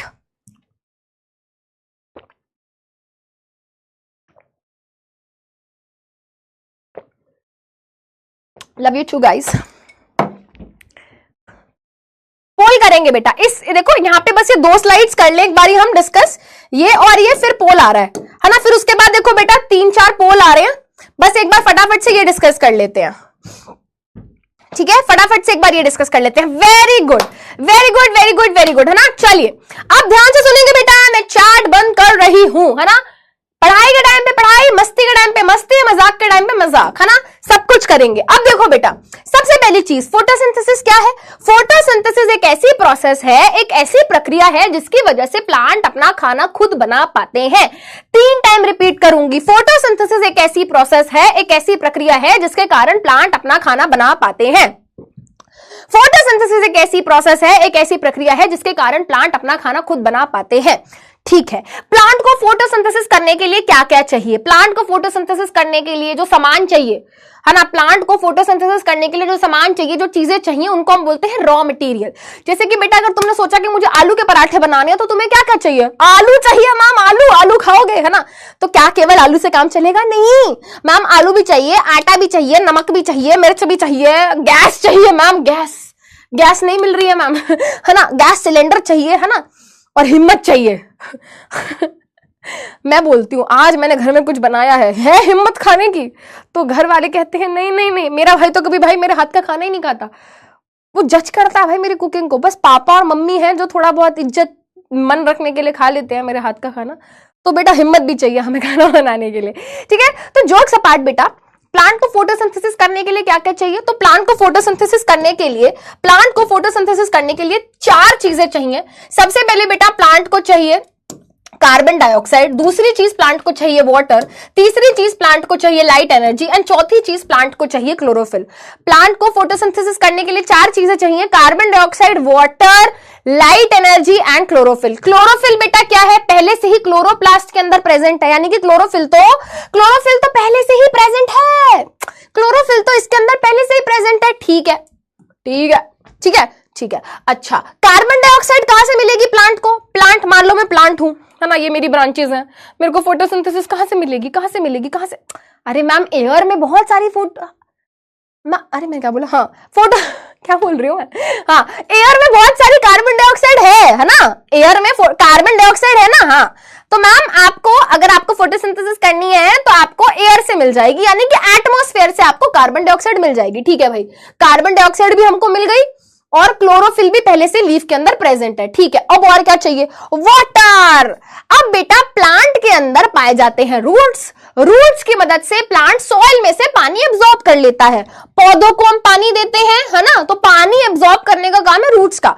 तो प्लांट को जो वाटर चाहिए होता है फोटोसिंथेसिस करने के लिए, वो रूट्स की मदद से क्या हो जाता है, सॉइल में से एब्जॉर्ब हो जाता है। ठीक है, अब आखिरी और सबसे ज्यादा इंपॉर्टेंट चीज, फोटोसिंथेसिस करने के लिए प्लांट को चाहिए लाइट एनर्जी, यानी कि लाइट चाहिए।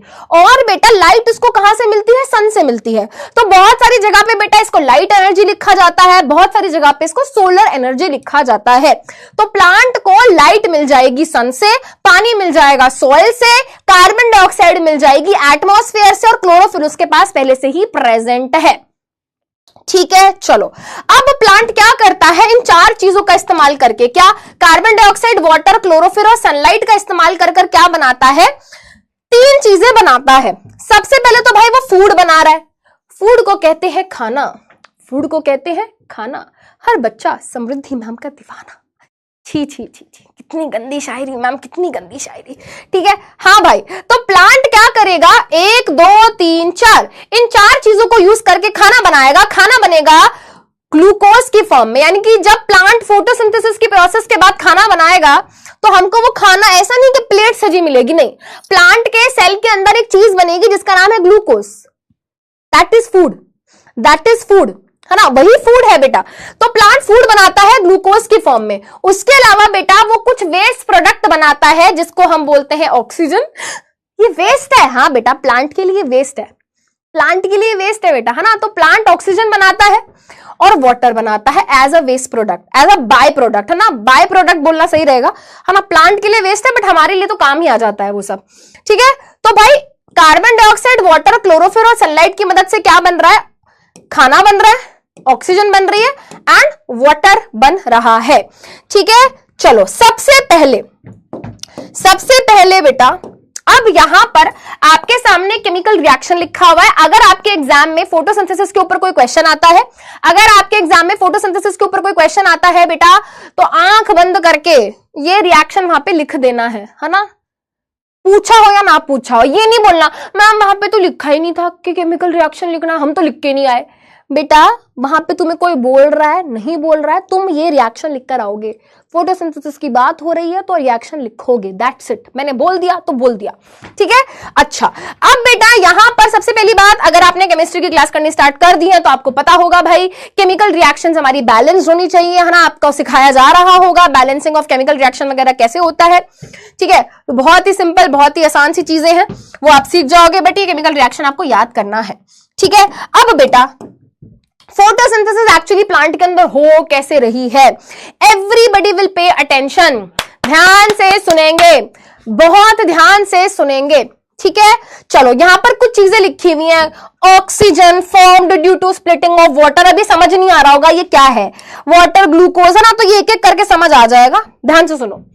फोटोसिंथेसिस का सबसे पहला स्टेप, फोटोसिंथेसिस का सबसे पहला स्टेप, जब प्लांट है ना, जब मान लो मैं प्लांट हूं, मैं उठ गई, सुबह हो गई मामू, वाह सनलाइट, चलो फोटोसिंथेसिस कर लेती हूं, है ना। तो सबसे पहला स्टेप क्या होगा फोटोसिंथेसिस का, खाना तो आखिरी में जाके बनेगा ना। सबसे पहली चीज क्या होगी, सबसे पहली चीज होगी लीफ के अंदर जो क्लोरोफिल है वो सनलाइट से आने, है ना, सन रेस को, सनलाइट को, लाइट एनर्जी को एब्जॉर्ब करेगा। तो बेटा देखो सबसे पहला स्टेप, सबसे पहला स्टेप क्या है, absorption of light energy by chlorophyll, ठीक है। सबसे पहला स्टेप क्या है, लाइट एनर्जी को एब्जॉर्ब किया जाएगा क्लोरोफिल के द्वारा। समझ आया? यस मैम समझ आया, ठीक है। अब यहां पर बेटा दूसरा स्टेप, दूसरा स्टेप बेटा ये जो लाइट एनर्जी है ना, मान लो बेटा ये लाइट एनर्जी, लाइट एनर्जी है ना, ऐसे सोचो,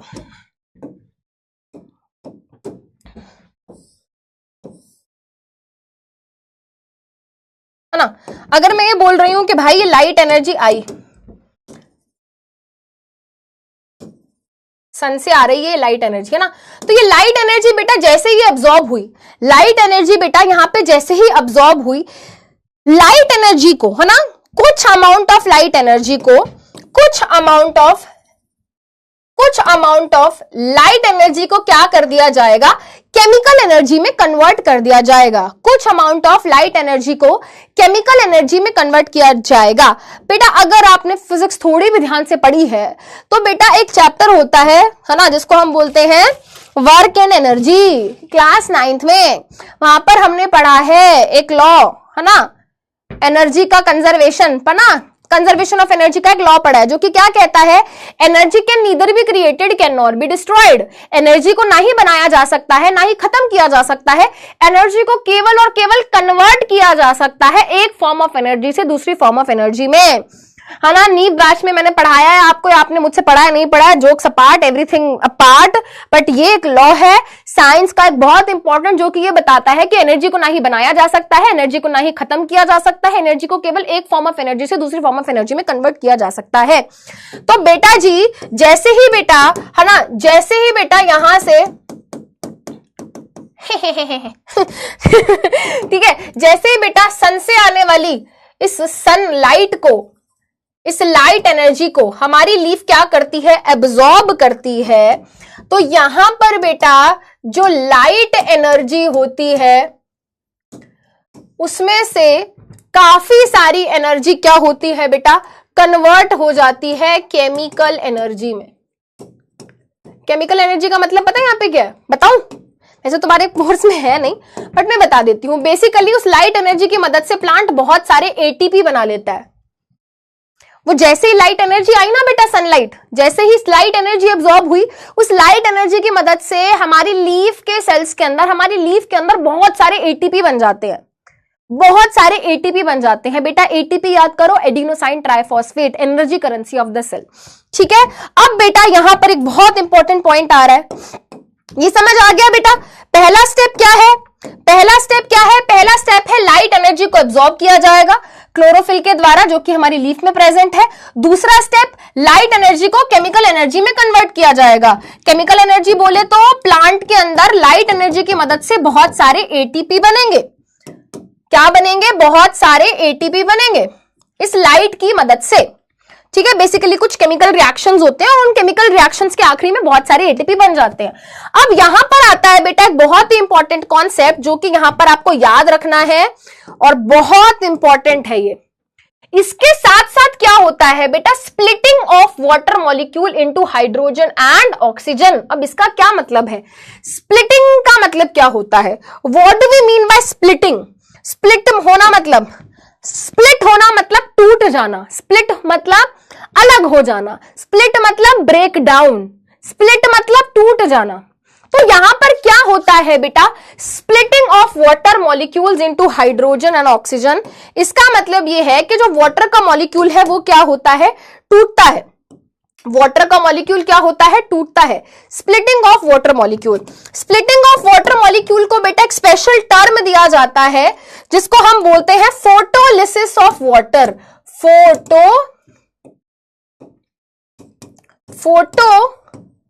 फोटोलिसिस ऑफ वाटर। ध्यान से सुनेंगे मैं क्या बोल रही हूं, ध्यान से सुनिए, चैन से सोना है तो जाग जाइए, है ना।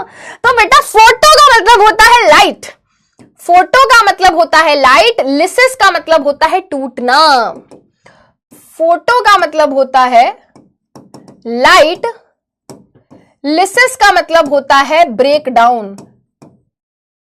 ये बेटा कुछ ऐसी टर्मिनोलॉजी है, बायो में तुम चाहे 10वीं में हो, चाहे 11वीं में हो, चाहे 12वीं में हो, ये चीजें सेम रहती हैं। फोटो का मतलब होता है लाइट, लिसिस का मतलब होता है टूटना। लाइट की वजह से पानी टूटता है, लाइट की वजह से पानी टूटता है, लाइट की वजह से पानी टूटता है। देखो बेटा, सुबह हो गई मामू, चन्ना मामा सो गए, सूरज चाचू जागे। ठीक है, तो ये सूरज इतना वाहियात सन बनाती हूं ना मैं। ठीक है, चलो बेटा, ये सन है ना, ये सन है तो ऑब्वियस सी बात है सन से सनलाइट आएगी। सनलाइट, ये लाइट एनर्जी आके किसके ऊपर गिरी बेटा, लीफ के अंदर प्रेजेंट वाटर मॉलिक्यूल्स पे, लीफ के अंदर प्रेजेंट वाटर मॉलिक्यूल्स पे। तो ये जो सनलाइट है, ये जो सनलाइट है, ये क्या कॉज करेगी बेटा, photolysis of water. Photolysis of water का मतलब, वाटर मतलब H2O, वाटर मतलब H2O, फोटो मतलब लाइट, लिसिस मतलब टूटना। इस लाइट के कारण ये वाटर का मॉलिक्यूल टूटेगा, और जब वाटर का मॉलिक्यूल टूटेगा, जब वाटर का मॉलिक्यूल टूटेगा तो क्या होगा, क्या होगा, हमें क्या पता हम क्या होगा, आप बताओ, हमें पता होता तो हम आपकी क्लास में आते। भाई जब वाटर का मॉलिक्यूल टूटेगा तो उसका हाइड्रोजन अलग हो जाएगा, ऑक्सीजन अलग हो जाएगा। जल्दी बताओ, हाइड्रोजन अलग हो जाएगा और ऑक्सीजन अलग हो जाएगा। भाई हाइड्रोजन अलग हो जाएगा और ऑक्सीजन अलग हो जाएगा, है ना। जब वाटर का मॉलिक्यूल टूटेगा दोस्तों,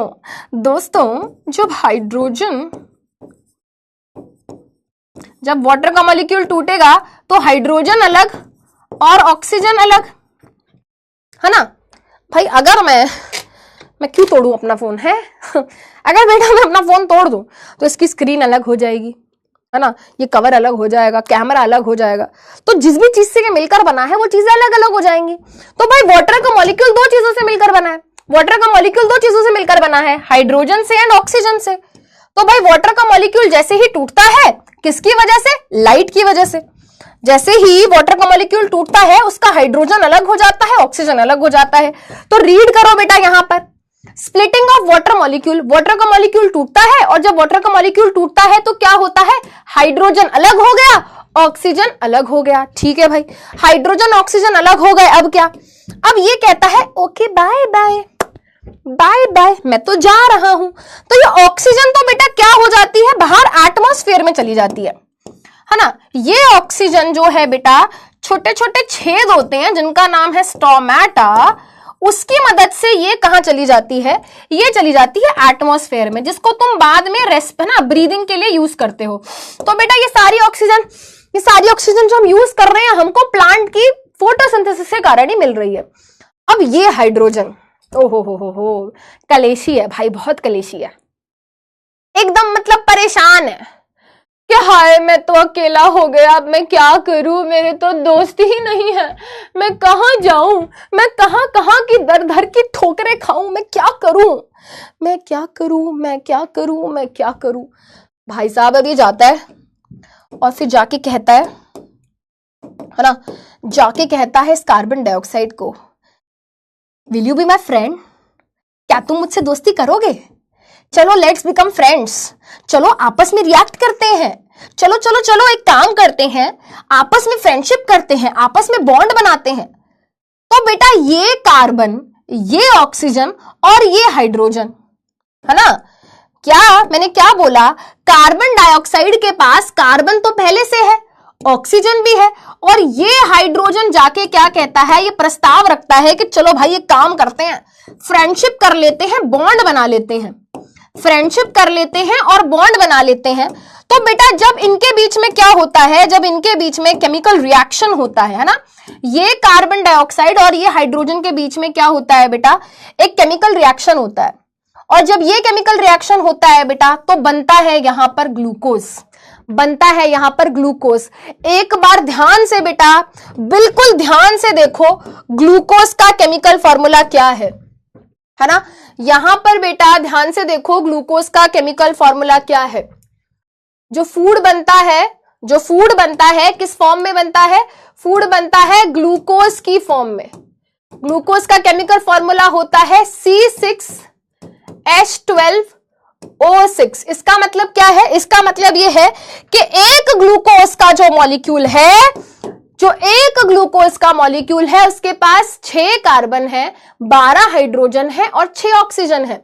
ग्लूकोज 3 चीजों से मिलकर बना है, carbon hydrogen oxygen, carbon hydrogen oxygen. Glucose किससे मिलकर बना है, कार्बन हाइड्रोजन ऑक्सीजन। तो देखो बेटा carbon oxygen hydrogen, carbon oxygen hydrogen, तो वो तीनों चीजें जो ग्लूकोज के अंदर प्रेजेंट हैं वो कैसे बनी बेटा, कार्बन डाइऑक्साइड और हाइड्रोजन ने रिएक्ट किया, कार्बन डाइऑक्साइड और हाइड्रोजन ने रिएक्ट किया, ठीक है। तो कार्बन हाइड्रोजन ऑक्सीजन ये तीनों चीजें एक साथ आ गई और ग्लूकोज का निर्माण हुआ। ग्लूकोज क्या है बेटा, आपको पता है what is glucose, what is glucose, glucose एक तरीके का कार्बोहाइड्रेट है भाई, ग्लूकोज एक तरीके का कार्बोहाइड्रेट है। अगर आप बहुत ही ध्यान से इस शब्द को रीड करेंगे या तोड़ तोड़ के पढ़ेंगे समझेंगे तो देखो बेटा, कार्बोहाइड्रेट, कार्बोहाइड्रेट, कार्बन, कार्बो मतलब carbon, hydrate, hydrate hydrogen, hydrate मतलब वाटर, वाटर में 2 चीजें होती हैं, वाटर में 2 चीजें होती हैं, हाइड्रोजन और ऑक्सीजन। तो बेसिकली बेटा कोई भी कार्बोहाइड्रेट, कोई भी कार्बोहाइड्रेट होगा, चाहे ग्लूकोज हो, चाहे सुक्रोज हो, चाहे कुछ भी हो बेटा, उसमें 3 चीजें हमेशा होंगी, carbon hydrogen oxygen, carbon hydrogen oxygen, ठीक है। तो ये देखो बेटा, जब ये दोनों रिएक्ट करेंगे आपस में, है ना, जब ये दोनों कार्बन डाइऑक्साइड और हाइड्रोजन क्या करेंगे, आपस में रिएक्ट करेंगे तो ग्लूकोज बनेगा, ठीक है।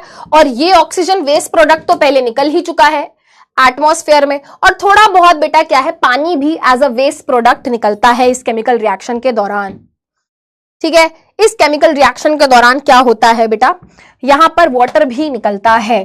तो यहां पर क्या बना, यहां पर क्या बना, 4 चीजें यूज हुई, कार्बन डाइऑक्साइड, वाटर, लाइट और क्लोरोफिल। इन 4 चीजों को यूज करके फोटोसिंथेसिस की गई। फोटोसिंथेसिस करने पे सबसे पहले लाइट एनर्जी एब्जॉर्ब हुई, लाइट एनर्जी एब्जॉर्ब होते ही क्या हुआ बेटा, थोड़ी बहुत लाइट एनर्जी वो कन्वर्ट कर दिया गया केमिकल एनर्जी में। जब केमिकल एनर्जी बनी तो साथ साथ लाइट के कारण, है ना, लाइट के कारण क्या हुआ, स्प्लिटिंग हुई, फोटोलिसिस हुई, फोटोलिसिस हुई पानी की, वाटर स्प्लिट हो गया, वाटर का हाइड्रोजन ऑक्सीजन अलग हो गया, ऑक्सीजन कह रहा है बाय बाय मैं तो चला, ये परेशान है, मैं क्या करूं, मैं तो अकेला पड़ गया, मैं क्या करूं। फिर ये जाके कार्बन डाइऑक्साइड के साथ बॉन्ड बनाता है, तीनों अपना happy happy happy happy happy happy happy happy हो जाते हैं, और यहां पर बेटा फॉर्मेशन होता है ग्लूकोज का। What is glucose, glucose is food, है ना, C6H12O6 यही हमारा फूड है बेटा, यही क्या है बेटा, हमारा फूड है। और बेटा जो बहुत सारा ग्लूकोज बन जाता है ना। अब देखो बेटा, अब मान लो बेटा तुमने ना यार बहुत सारी आइसक्रीम ऑर्डर कर ली, है ना, बहुत सारी आइसक्रीम ऑर्डर कर ली है ना, 20 तुमने सॉफ्टी मंगा ली, तो तुम 20 सॉफ्टी एक साथ खा सकते हो। हाँ मैम हम राक्षस हैं मैम, हम 20 का हम 25 भी खा लेंगे ठीक है, लॉजिकल बात करते हैं बेटा, है ना। तुम इतना सारा खाना एक बारी में नहीं खा सकते, और जब इतना सारा खाना एक बारी में नहीं खा सकते तो हम क्या करते हैं, फ्रिज का इस्तेमाल करते हैं, हम फ्रिज के अंदर खाने को स्टोर करते हैं।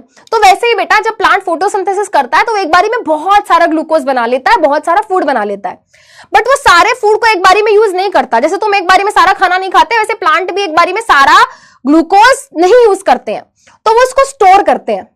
वो उसको स्टोर करते हैं किस फॉर्म में स्टोर करते हैं बेटा, वो उस ग्लूकोज की मदद से क्या बना लेते हैं, स्टार्च बना लेते हैं। इंपॉर्टेंट पॉइंट है, स्टार लगा रही हूं, इंपॉर्टेंट पॉइंट है, स्टार लगा रही हूं, ठीक है। बट अगर हम एनिमल्स की बात करें, जैसे कि ह्यूमन बीइंग हो गए बेटा, वो उस फूड को क्या करते हैं, ग्लाइकोजन की फॉर्म में स्टोर करते हैं। अब आपको लग रहा होगा ये क्या है मैम, स्टार्च ग्लाइकोजन, कुछ नहीं है बेटा, ये कुछ केमिकल्स होते हैं जो कि ग्लूकोज की मदद से बनाए जाते हैं। जैसे कि मैं अगर आपको एग्जाम्पल दूं, अगर मैं आपको एग्जाम्पल दूं, क्या दूं, एग्जाम्पल रुको,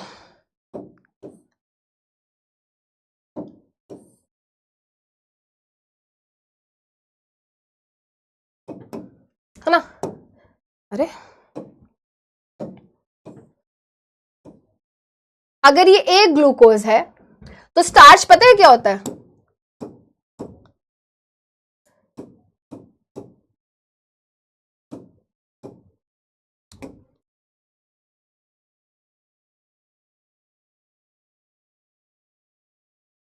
ये स्टार्च है। अगर ये क्या है, अगर ये ग्लूकोज है, गाइस सबसे मैंने तुम्हारी जबान बंद कर रखी है, बच्चों को गले में दर्द हो गया होगा, आय हाय मैम ये फंदा खोल दो हमारे गले में से, हम बोलना चाहते हैं, हमसे रुका नहीं जा रहा, ठीक है बेटा। अगर ये एक सिंगल ग्लूकोज है ना, तो ये क्या है, ये क्या है भाई, ये चेन है, ये चेन है ग्लूकोज की।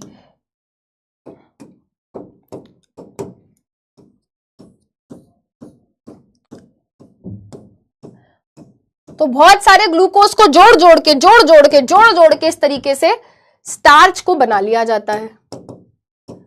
स्टार्च क्या है बेटा, what is starch, starch is polymer of, starch is polymer of glucose.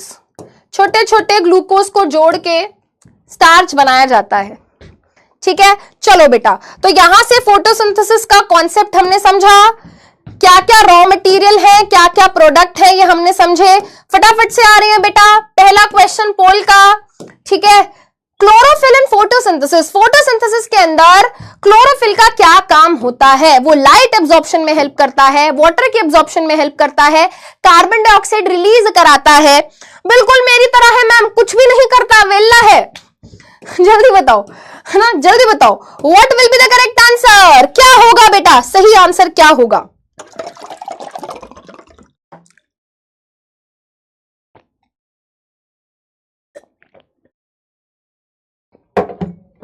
एक बच्चा कह रहा है पॉलीमर, बेटा पॉलीमर को आप बोल सकते हो चेन, पॉलीमर को आप बोल सकते हो चेन, चेन है, ग्लूकोज की चेन होती है।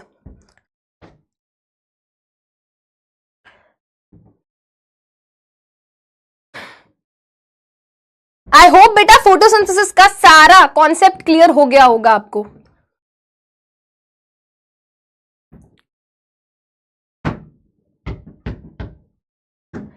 चलिए चलिए चलिए चलिए आगे चलते हैं जल्दी से। तो बहुत ही सिंपल इजी क्वेश्चन था भाई।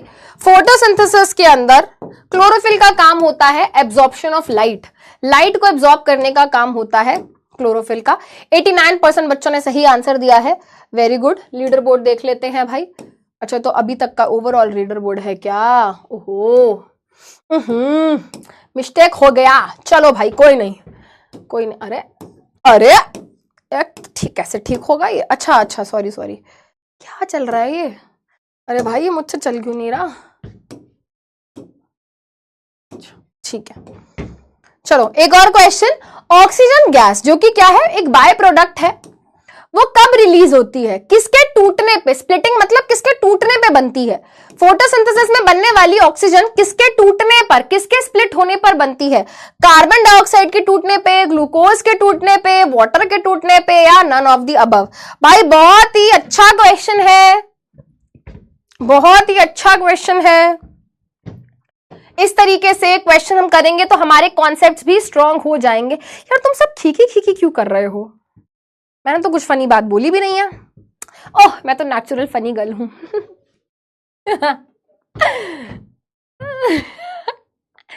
एक तो पता नहीं, मुझे ऐसा लगता है कि वाह कितने अच्छे जोक्स मारती हूँ मैं, और मुझे पता है कि मैं बहुत बुरे जोक्स मारती हूँ। और बच्चे भी इतने प्यारे हैं, इतना प्यार करते हैं कि बच्चे भी खुशी खुशी मेरा दिल रखने के लिए खिकी खिकी कर देते हैं कि चलो भाई मैडम है, अब क्या करें, करना पड़ेगा, मैम को बर्दाश्त करना पड़ेगा हमको। चलो भाई बहुत सिंपल है यार। जब वाटर का मॉलिक्यूल टूटता है ना, शीशा हो या दिल हो आखिर टूट जाता है। वाटर का मॉलिक्यूल भी टूट जाता है दोस्तों, है ना। और हाइड्रोजन और ऑक्सीजन अलग हो गया, ऑक्सीजन अलग हो गया तो भाई ऑक्सीजन जाएगी फिर एटमॉस्फेयर में। तो आंसर ऑप्शन सी है। इतने बेशर्म और नालायक है, कह रहे हैं हाँ मैम, हाँ गंदे जोक मारते हो। तो आंसर क्या हो गया बेटा? ऑप्शन सी हो गया। 71% बच्चों ने सही आंसर दिया है, वेरी गुड। एक और question, glucose is stored in form of dash. Human beings के अंदर ग्लूकोज को किस फॉर्म में स्टोर किया जाता है? अगर बेटा ह्यूमन बींग्स ने, है ना, ऐसा सोचो बेटा, आपने 1 रोटी खाई, 2 रोटी खाई, 4 रोटी खाई, भाई तुमने 12-13 रोटी खा ली, तो अब तुम्हारी बॉडी के अंदर बहुत सारा ग्लूकोज जा चुका है, तुम्हारी बॉडी के अंदर बहुत सारा ग्लूकोज जा चुका है ना। अब इतना सारा ग्लूकोज तुम्हारी बॉडी एक बारी में यूज नहीं कर सकती, तो तुम्हारी बॉडी उस ग्लूकोज को स्टोर करेगी। अब वो उसको स्टोर करने के लिए बेटा कौन सा केमिकल बनाएगी? उन सारे ग्लूकोज को जोड़ जोड़ के ये तो क्वेश्चन ही गलत है गाइस, ये तो क्वेश्चन ही गलत है ना। इसको हटाओ, इसको हटाओ, इसको हटाओ, इसको हटाओ। Filling the blanks guys, filling the blanks, जल्दी बताओ क्या आंसर होगा? डी कहां से हो रहा है? हाँ, नन ऑफ द अबव है ना। हाँ, छोड़ दो उसको, none of the above answer होगा। वैसे इसका answer to be very specific क्या है? ग्लाइकोजन। ठीक है, वेरी गुड, डी होगा, नन ऑफ द अबव था बेटा, आंसर इज ग्लाइकोजन। ठीक है, बहुत बढ़िया। अब बेटा जल्दी से एक बार स्टोमेटा को भी डिस्कस कर लेते हैं, है ना। स्टोमेटा क्या होते हैं? What is stomata? जल्दी से सुनेंगे बेटा, जल्दी से सुनेंगे। मेरे को लग रहा है आज हम टाइप्स ऑफ हेटेरोट्रॉफिक न्यूट्रिशन नहीं पढ़ पाएंगे, ठीक है, बट चलो कोई नहीं, है ना। तुम्हारे बेसिक्स भी तो क्लियर करने थे भाई, तुम्हारे बेसिक्स भी तो क्लियर करने थे। चलो अब देखो बेटा जल्दी से, what is stomata? What is stomata? तो हमने पढ़ा है बेटा, प्लांट की लीफ के सरफेस पे बहुत ही निक्के निक्के, निक्के निक्के मतलब चिन्ने मिन्ने, चिन्ने मिन्ने मतलब छोटे छोटे, लीफ के सरफेस पे बहुत ही छोटे छोटे छेद होते हैं जो हमें आंखों से तो नहीं दिख सकते, हाँ माइक्रोस्कोप से जरूर दिख जाते हैं। नेक्स्ट क्लास में याद दिलाना मेरे को, मैं लेकर आऊंगी बेटा एक स्लाइड, है ना, एक माइक्रोस्कोप में कैसे देखते हैं ना। मैं आज तो मैं थोड़ा जल्दीबाजी में आई हूं, ठीक है। बट हमारी लीफ के सरफेस पे बहुत ही छोटे छोटे छेद होते हैं, बहुत ही छोटे छोटे छेद होते हैं, जिनको क्या बोला जाता है? स्टोमेटा। क्या ये एक ही होता है? नहीं बेटा, एक होता है नहीं, बहुत सारे होते हैं, बहुत सारे होते हैं। लीफ के सरफेस पे बहुत सारे, सरफेस मतलब एपिडर्मिस, है ना, बहुत सारे छोटे छोटे छेद होते हैं जिनको हम बोलते हैं स्टोमेटा, ठीक है, जिनको हम बोलते हैं स्टोमेटा। अब इस स्टोमेटा का काम क्या है भाई? स्टोमेटा वो रास्ता है, स्टोमेटा वो खिड़की है जिसकी मदद से लीफ के अंदर ऑक्सीजन जाती है, जिसकी मदद से लीफ के अंदर कार्बन डाइऑक्साइड जाती है। लीफ से अगर किसी चीज को बाहर जाना है इसकी मदद से जाएगा। लीफ का पानी अगर बाहर निकलेगा तो वो इसकी मदद से निकलेगा। तो कहने का मतलब ये है दोस्तों कि क्या है? स्टोमेटा टाइनी मतलब छोटे छोटे पोर हैं, छेद हैं, जो हमारी लीफ के सरफेस पे पाए जाते हैं, और ये 2 चीजों में हेल्प करते हैं। एक तो exchange of gases, exchange of gases का मतलब है आदान प्रदान। आदान प्रदान मतलब भाई अगर गैस अंदर आएगी तो यहां से, गैस बाहर जाएगी तो यहां से, है ना। जैसे कि फोटोसिंथेसिस करने के लिए प्लांट बाहर से कार्बन डाइऑक्साइड ले रहा है तो वो इसी के थ्रू अंदर जाएगी, और ऑक्सीजन बेटा उसने एज अ बाय प्रोडक्ट निकाला है तो यहीं से जाएगी भाई। इसके अलावा अगर प्लांट के अंदर ट्रांसपीरेशन की प्रोसेस हो रही है, एंड रुक जाओ बेटा, ये पूरा करने दो, है ना, चैट बंद कर दूंगी मैं फिर, है ना। आधे घंटा तो हमने बातें ही करी थी, 1 घंटा सीरियसली पढ़ लो, ठीक है, अब सुनो बेटा, मान लो प्लांट के अंदर बहुत सारा एक्स्ट्रा पानी हो गया, तो वो सारा पानी वाटर वेपर की फॉर्म में इवेपोरेट होकर बाहर निकलेगा, and that process is known as transpiration. Transpiration क्या होता है, जब लीफ के सरफेस से, जब पानी लीफ के सरफेस से इवेपोरेट होकर बाहर निकलता है in the form of water vapour, तो लीफ के सरफेस से जब पानी वाटर वेपर की फॉर्म में निकलता है, वो भी बेटा कहां से निकलता है, स्टोमेटा से ही निकलता है। तो स्टोमेटा के कारण ही क्या हो रहा है बेटा, प्लांट हमारा एक्सचेंज ऑफ गैसेस कर पा रहा है और ट्रांसपीरेशन जैसी प्रोसेसेस कर पा रहा है ना। तो यहाँ पे H2O लिख दूं, यानी कि वाटर वेपर।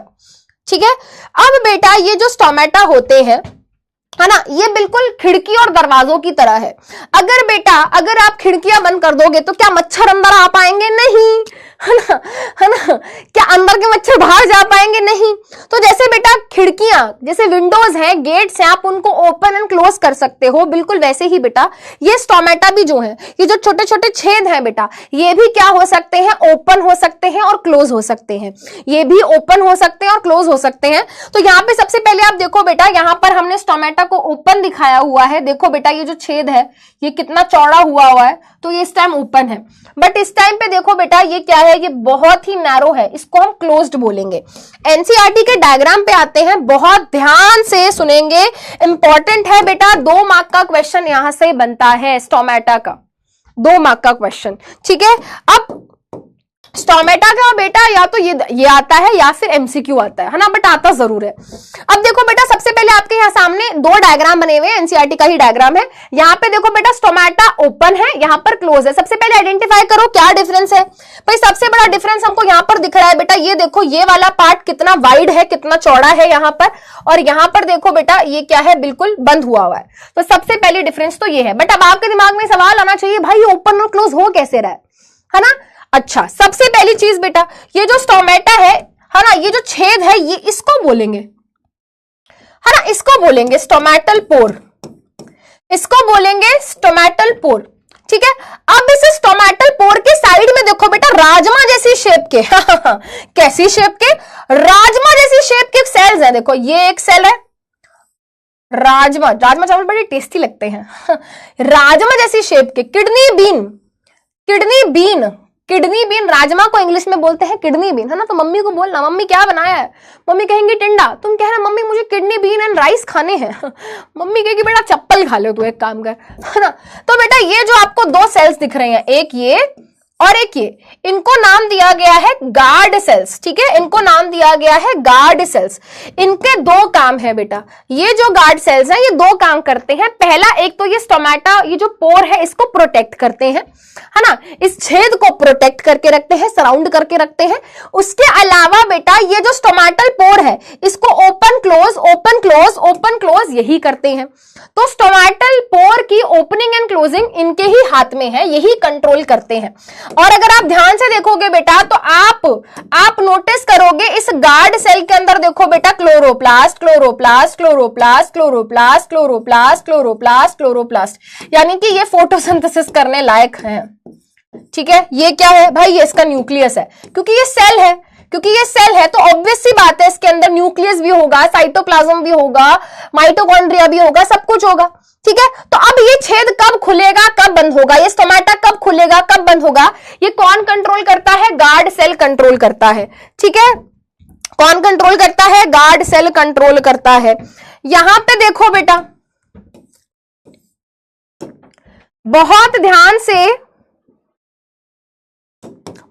ध्यान से आपको इस GIF इमेज को देखना है।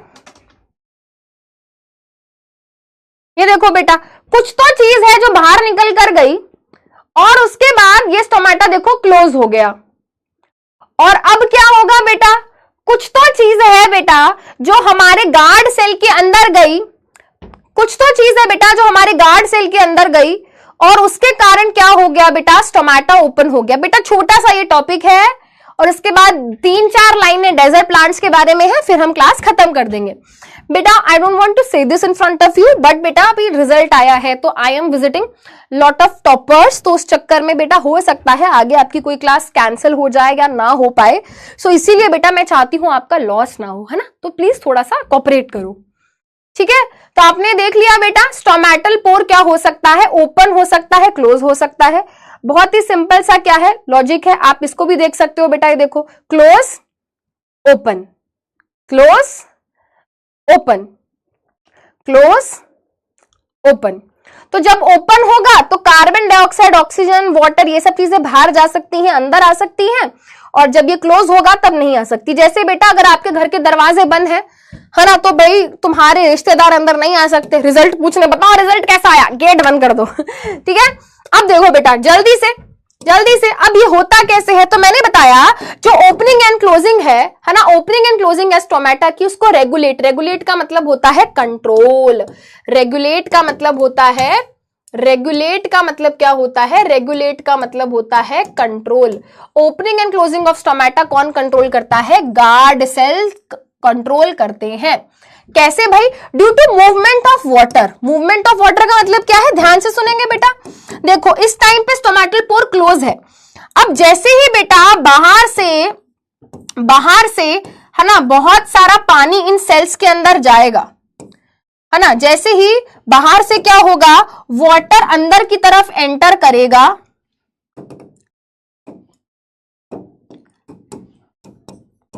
वाटर अंदर जाएगा, तो भाई वाटर जैसे ही अंदर जाएगा तो क्या होगा भाई, वाटर जैसे ही अंदर जाएगा, पानी जब अंदर एंटर करता है तो क्या होता है बेटा, पानी जब अंदर एंटर करता है तो उस प्रोसेस को हम बोलते हैं एंडोऑस्मोसिस। क्या बोलते हैं, एंडोऑस्मोसिस। और एंडोऑस्मोसिस में क्या होता है, स्वेलिंग ऑफ सेल। सेल क्या होगा बेटा, फूल जाएगा, है ना। पानी भर गया, जैसे गुब्बारे के अंदर पानी भरता है तो गुब्बारा फूल जाता है, वैसे ही बेटा जब पानी अंदर जाएगा एंडोऑस्मोसिस की प्रोसेस होगी और सेल फूल जाएंगे। देखो बेटा सेल फूल गए और स्टोमेटल पोर क्या हो गया, ओपन हो गया। बट अगर इन्हीं सेल्स में से बेटा, अगर इन्हीं सेल्स में से क्या होता है, पानी बाहर चला जाता है, इन्हीं सेल्स में से बेटा अगर पानी बाहर की तरफ मूव कर जाता है तो पानी बाहर चला गया, सेल क्या होंगे, पिचक जाएंगे, पिचू पिचू पिचक जाएंगे, है ना। सेल्स क्या होंगे भाई, पिचक जाएंगे। पिचकने का मतलब भाई क्या होता है, श्रिंक, है ना। तो जब पानी बाहर की तरफ जाता है तो उसको हम बोलते हैं एक्सोऑस्मोसिस, और एक्सोऑस्मोसिस में क्या होता है, श्रिंकेज ऑफ सेल्स। ठीक है, और ये हो किस वजह से रहा है, याद रखेंगे, due to movement of water. पानी अंदर जाता है, गार्ड सेल्स फूल जाते हैं, स्टोमेटा ओपन। पानी बाहर जाता है, गार्ड सेल्स पिचक जाते हैं, स्टोमेटल पोर क्लोज। ठीक है, ठीक है, समझ आया भाई। एक क्वेश्चन, चलो ये तो फिर अब कराने का, बस ये आखिरी स्लाइड है बेटा, फिर हम क्लास खत्म करेंगे। बस आखिरी स्लाइड है बेटा ना, मैं टाइप्स ऑफ हेटेरोट्रॉफिक न्यूट्रिशन आज आपको नहीं पढ़ा रही हूं, बस आखिरी टॉपिक है बेटा, क्योंकि फोटोसिंथेसिस का ही पार्ट है, इसको फटाफट से सुन लेंगे। देखो बेटा जब हम फोटोसिंथेसिस की बात करते हैं, यहां पर हमेशा एक जिक्र किया जाता है बेटा, किसके बारे में, डेजर्ट प्लांट्स के बारे में।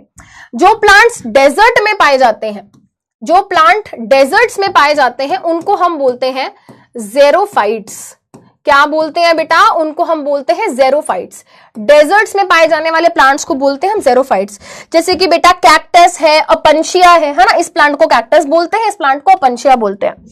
अब यहां पर बेटा एक बहुत ही स्पेशल, है ना, एक बहुत ही स्पेशल चीज देखने को मिलती है, वो ये है कि ये वाले प्लांट्स ना दिन के टाइम पे बेटा hardly 5 minutes, just hardly 5 minutes, ठीक है। प्लीज गाइस मुझे हेट मत करो, जस्ट हार्डली 5 मिनट्स, बस सुन लो। अगर ध्यान से सुन लोगे तो बहुत अच्छे से समझ आ जाएगा, नहीं तो परेशान रहोगे। देखो बेटा कैक्टस और डेजर्ट प्लांट्स के साथ, बेचारों के साथ एक प्रॉब्लम है। एक तो ये डेजर्ट में है जहां पर बहुत गर्मी होती है, बहुत हाई टेम्परेचर होता है। उसके अलावा यहां पर पानी की बहुत कमी होती है, पानी की बहुत ज्यादा कमी है और गर्मी बहुत ज्यादा है। और अगर ये दिन के टाइम पे अपने स्टोमेटा को खोल के रखेंगे तो क्या होगा, बहुत ज्यादा गर्मी के कारण जो इनकी लीफ का वाटर होगा वो इवेपोरेट होकर बाहर चला जाएगा। तो ये क्या करते हैं, शाणबंदी करते हैं। क्या करते हैं बेटा, दिन के टाइम पे अपने स्टोमेटा हमेशा क्लोज रखते हैं। मैं रिपीट कर रही हूं, डेजर्ट प्लांट्स के साथ एक प्रॉब्लम ये है कि एक तो वो डेजर्ट में पाए जा रहे हैं जहां पर बहुत ज्यादा गर्मी पड़ती है, बहुत ज्यादा हीट होती है, बहुत ज्यादा टेम्परेचर होता है, ऊपर से पानी की भी कमी होती है वहां पर। तो अगर ये दिन के टाइम पे अपने स्टोमेटा को ओपन रखेंगे तो एक प्रॉब्लम यहां पर खड़ी हो सकती है कि दिन के टाइम पे हाई टेम्परेचर के कारण जो पानी है लीफ का, है ना, पानी है जो लीफ का, वो इवेपोरेट होकर सारा बाहर चला जाएगा, जो कि ठीक नहीं है। प्लांट को पानी चाहिए, हमको भी पानी चाहिए, इसी बात पे पानी पी लेते हैं।